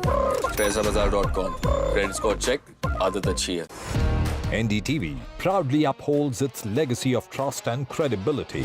According to the prestigious Reuters Institute's Digital News Report 2024, NDTV is the top-most news platform in the country.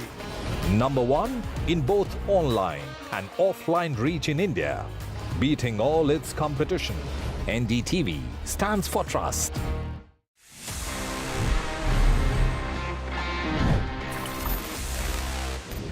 Moving next, because हम gadgets की बात कर ही रहे हैं, let's just go back to the most commonly used gadget that we all have in our pockets, the smartphone. और अगर हम इसको analyze करें तो आपको लगता होगा this is just a device to play games, watch some content, या phone पे बात कर लो या text कर लो. But you know what?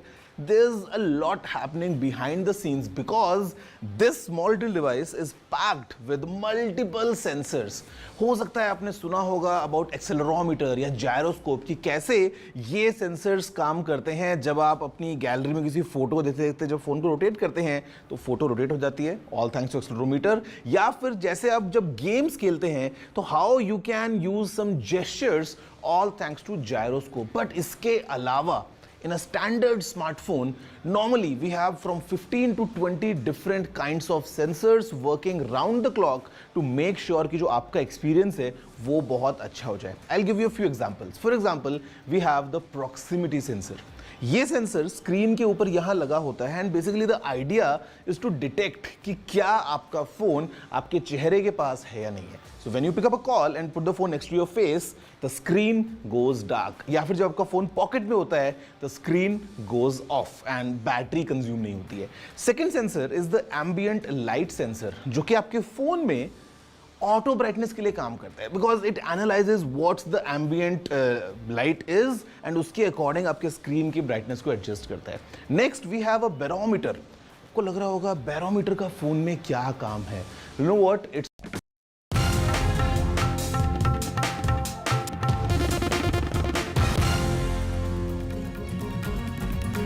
On a fresh order, the government had stepped up the process of separating civilian areas from the military ones. Property rights over all assets in 30 military cantonments will be shifted to the state municipality. The property rights over all assets meant for providing civic amenities must be transferred to state municipalities free of cost. Assets and liabilities of cantonment boards will also be transferred. Some civilian land may be retained by the military on a case-by-case basis for the protection of military stations. But why is this being done? There's been a sense in the government that cantonments are a part of an archaic colonial legacy and citizens were unable to access state government welfare schemes. There were 56 cantonments when India became independent. 6 more were notified post-independence, bringing the total to 62. The Defence Ministry owns nearly 1.8 lakh acres, making it the largest landowner in the country. Approximately 1.61 lakh acres are held by cantonment boards within the 62 notified cantonments. Till now, all civil and municipal affairs were being handled by military cantonment boards. This will now change. Vishnu Shom for NDTV. General Upendra Dwivedi has taken over as the Chief of the Army Staff from General Manoj Pandey, who took charge in May 2022. Prior to this, General Dwivedi was the Vice Chief of the Army Staff. He is a recipient of the Param Vishesh Seva Medal at Ati Vishesh Seva Medal and 3 General Officer Commanding in Charge commendation cards. General Dwivedi had previously served as the Chief of the Army's Northern Command from 2022 to 2024. He provided strategic guidance and operational oversight for operations along the northern and the western borders, as well as counter-terror operations in Jammu and Kashmir.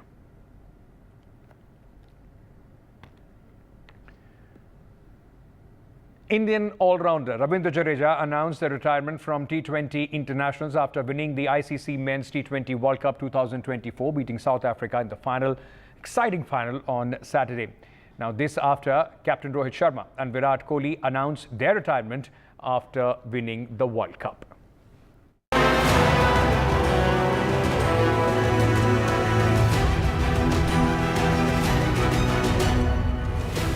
A bittersweet moment for Indian cricket fans.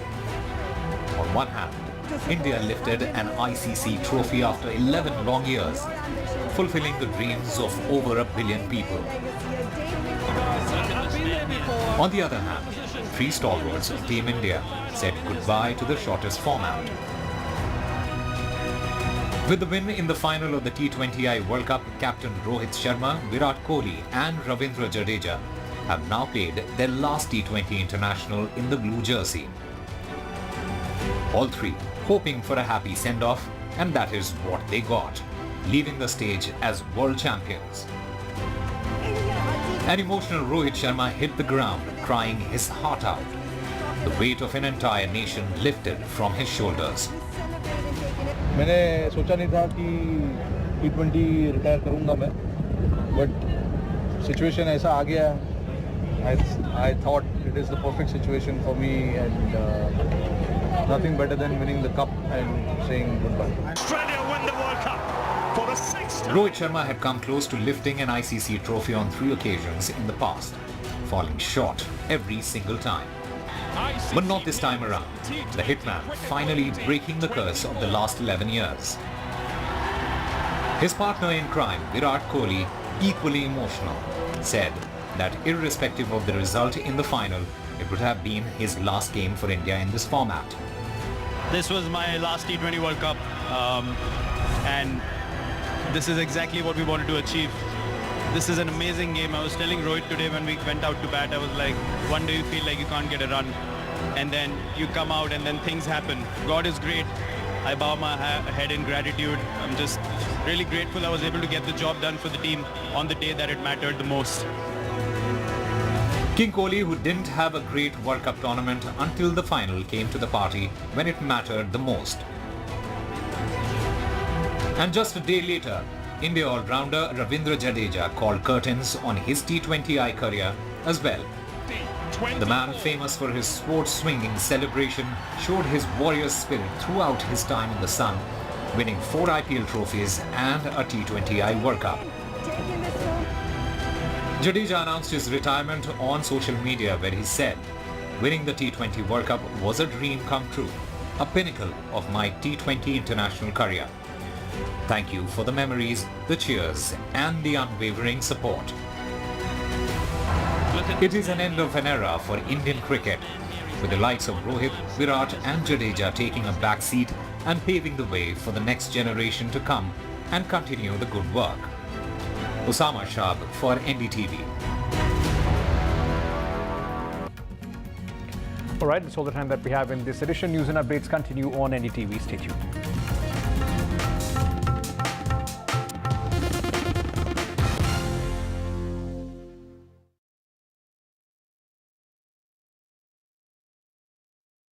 Loan मिलेगा या नहीं ये आपके credit score पे depend करता है। तो आज ही अपना क्रेडिट स्कोर चेक करें फ्री में पैसाबाजार.com पर। लोन की जरूरत कभी भी किसी को भी पड़ सकती है। ठीक से एक्टिंग नहीं। पैसाबाजार.com। Some people say the metaverse will only be virtual. One day this lecture hall will be made of code, and driverless cars would be trapped in intersections.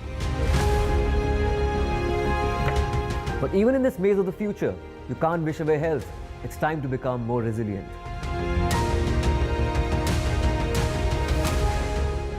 "10 years of Banega Swasth India, we have grown and achieved so many milestones.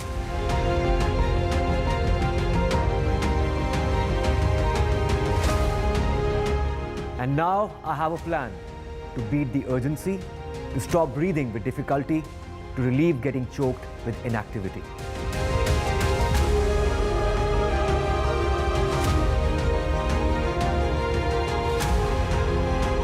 Energize our government, our environment, our society, and ourselves.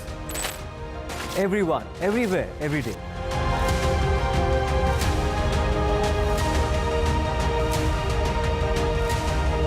Banega Swasth India. One world hygiene.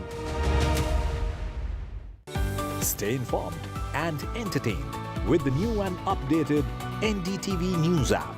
You can watch all our channels live, listen to podcasts, read breaking and exclusive news from around the world and more. Download the NDTV app today and get access to the best journalism and storytelling on your BMW R1300 GS ridden in Ladakh. Aston Martin DB12 sizzles on Delhi roads.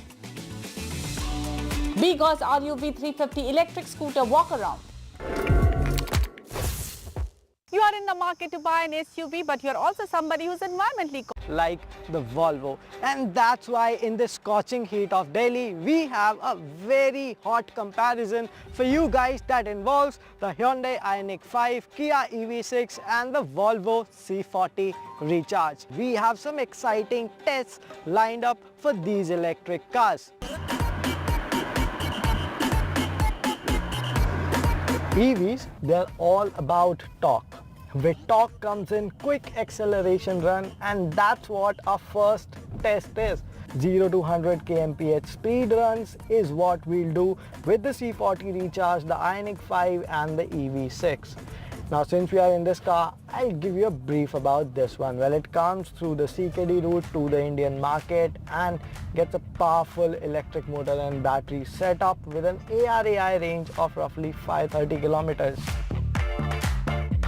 Power figures, 410 horses and roughly 660 Newton meters is what you get, and the claimed 0 to 100 figure stands at 4.7 seconds.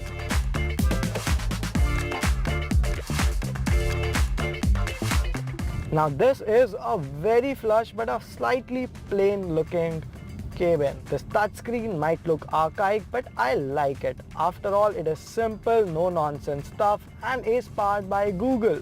Now one thing that Volvo could have done better is giving a curtain for this electric moonroof. In hot and humid temperatures like here in Delhi, it is just baking us up.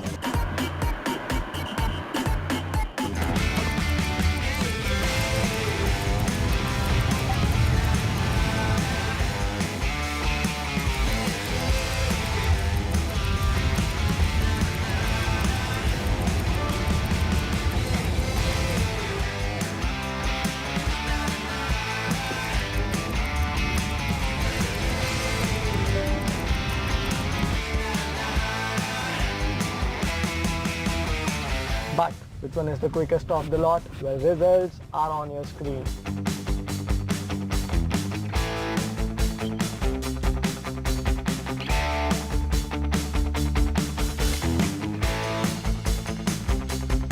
EVs are supposed to be fast, but they're also supposed to be silent. And that's what we are going to find out in this test number 2. Right now we're sitting in the EV6 and we'll start off from this car. Why? Well, it is the only car in this trio that gets the EV banner in its nameplate. Now we're going to use a third-party app to find out which car is the most silent of all.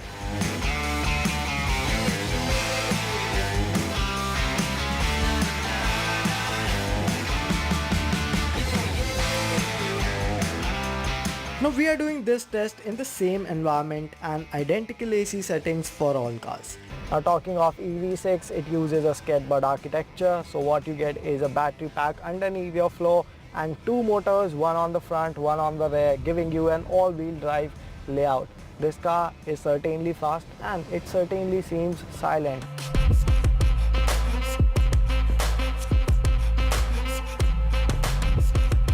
We are on our final test with the final car, the Ioniq 5. And why do I have a cup in my hand? Well, we are gonna fill it with water to test which car spills the least amount of water on a road like this that's not paved at all.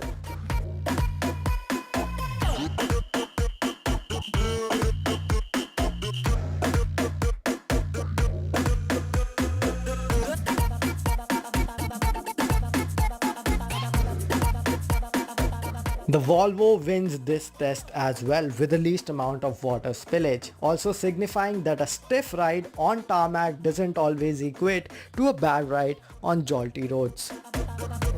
But I have to tell you something about Ioniq 5 that I really like. The first and foremost is the price. It only starts at Rs 46 lakh, making it the most affordable car in this whole trio. And also it gets a long claimed ARAI range, making the Ioniq 5 hugely desirable. Also it is super comfortable. The seats, they can be reclined, you get under thigh support in ample. This cabin is done in white and the screens, they are crisp. Is there anything to complain about in this Ioniq 5? I really don't find anything of that order other than its dull performance and slightly subjective and opinionated styling. With these results at our disposal, I can tell you that it is the C40 Recharge that is the fastest to the 100 kmph mark between these 3 cars. It is also the most silent, and when we talk of water test, the lesser displacement of water was observed in the C40 Recharge. Well, that was largely because of its stiff suspension setup, therefore lesser moments in the body. But when we consider price, the C40 Recharge is priced at roughly Rs 63 lakh, whereas the EV6, it goes up to Rs 67 lakh for this all-wheel drive trim. Now the most affordable baby on this comparison is the Ioniq 5 with an ex-showroom price of roughly Rs 46 lakh. And therefore my mind says that it is the Ioniq 5 that wins the tag of best EV in this trio. But my heart, it still goes out for the Volvo, for the kind of performance it offers, for the kind of safety it offers, and of course the design. What do you think? Slightly more forgiving and offers a lot more rewarding riding experience once you learn to live with it. We slip into a short break, but you don't go anywhere, because after the break, I get you the review of absolutely beautiful Aston Martin DB12. The app today and get access to the best journalism and storytelling on your smartphone or tablet. The NDTV app. News that matters to you.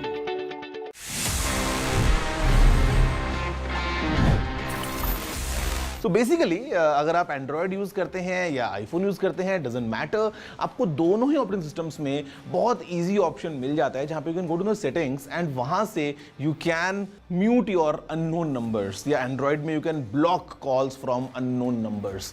तो अगर कोई unknown number जो आपकी contact list में नहीं है tries to call you, phone won't ring, आप थोड़ा सा सुकून एंजॉय कर पाएंगे. फॉर अ फैक्ट आप ये काम व्हाट्सएप पे भी कर सकते हैं. You can mute all your calls coming from unknown numbers. ये बहुत अच्छा तो है ही, but I would say it's also very important to avoid these scam calls, because sometimes it's just a normal spam, but sometimes it's scammers calling you, approaching you, just trying to take some money out of your pocket. तो उससे बचने के लिए भी it's a nice way for us to avoid any unknown numbers. जैसे मैंने just अभी किया, मतलब I'll turn on the setting. You can do it too. It's a nice tip. Please share with all your friends.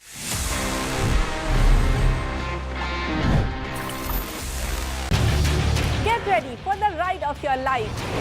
NDTV brings you the NDTV Auto Show with me, Mugdha Mishra.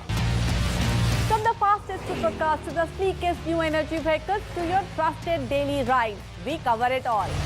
Every Saturday at 10:30 a.m. and Sunday at 8:30 p.m. only on NDTV 24/7. Your next great escape starts here. NDTV proudly upholds its legacy of trust and credibility. According to the prestigious Reuters Institute's Digital News Report 2024, NDTV is the topmost news platform in the country. #1 in both online and offline reach in India. Beating all its competition, NDTV stands for trust.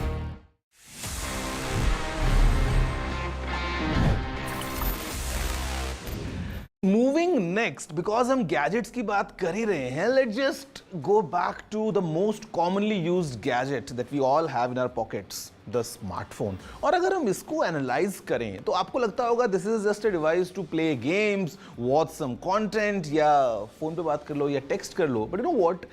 There's a lot happening behind the scenes because this small little device is packed with multiple sensors.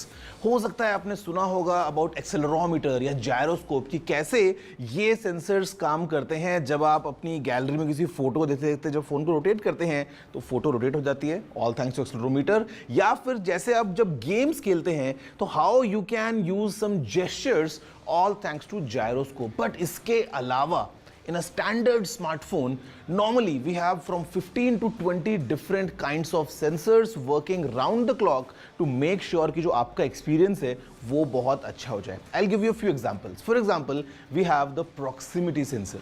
ये sensor screen के ऊपर यहाँ लगा होता है and basically the idea is to detect कि क्या आपका फोन आपके चेहरे के पास है या नहीं है. So when you pick up a call and put the phone next to your face, the screen goes dark. या फिर जब आपका फोन पॉकेट में होता है the screen goes off and battery consume नहीं होती है.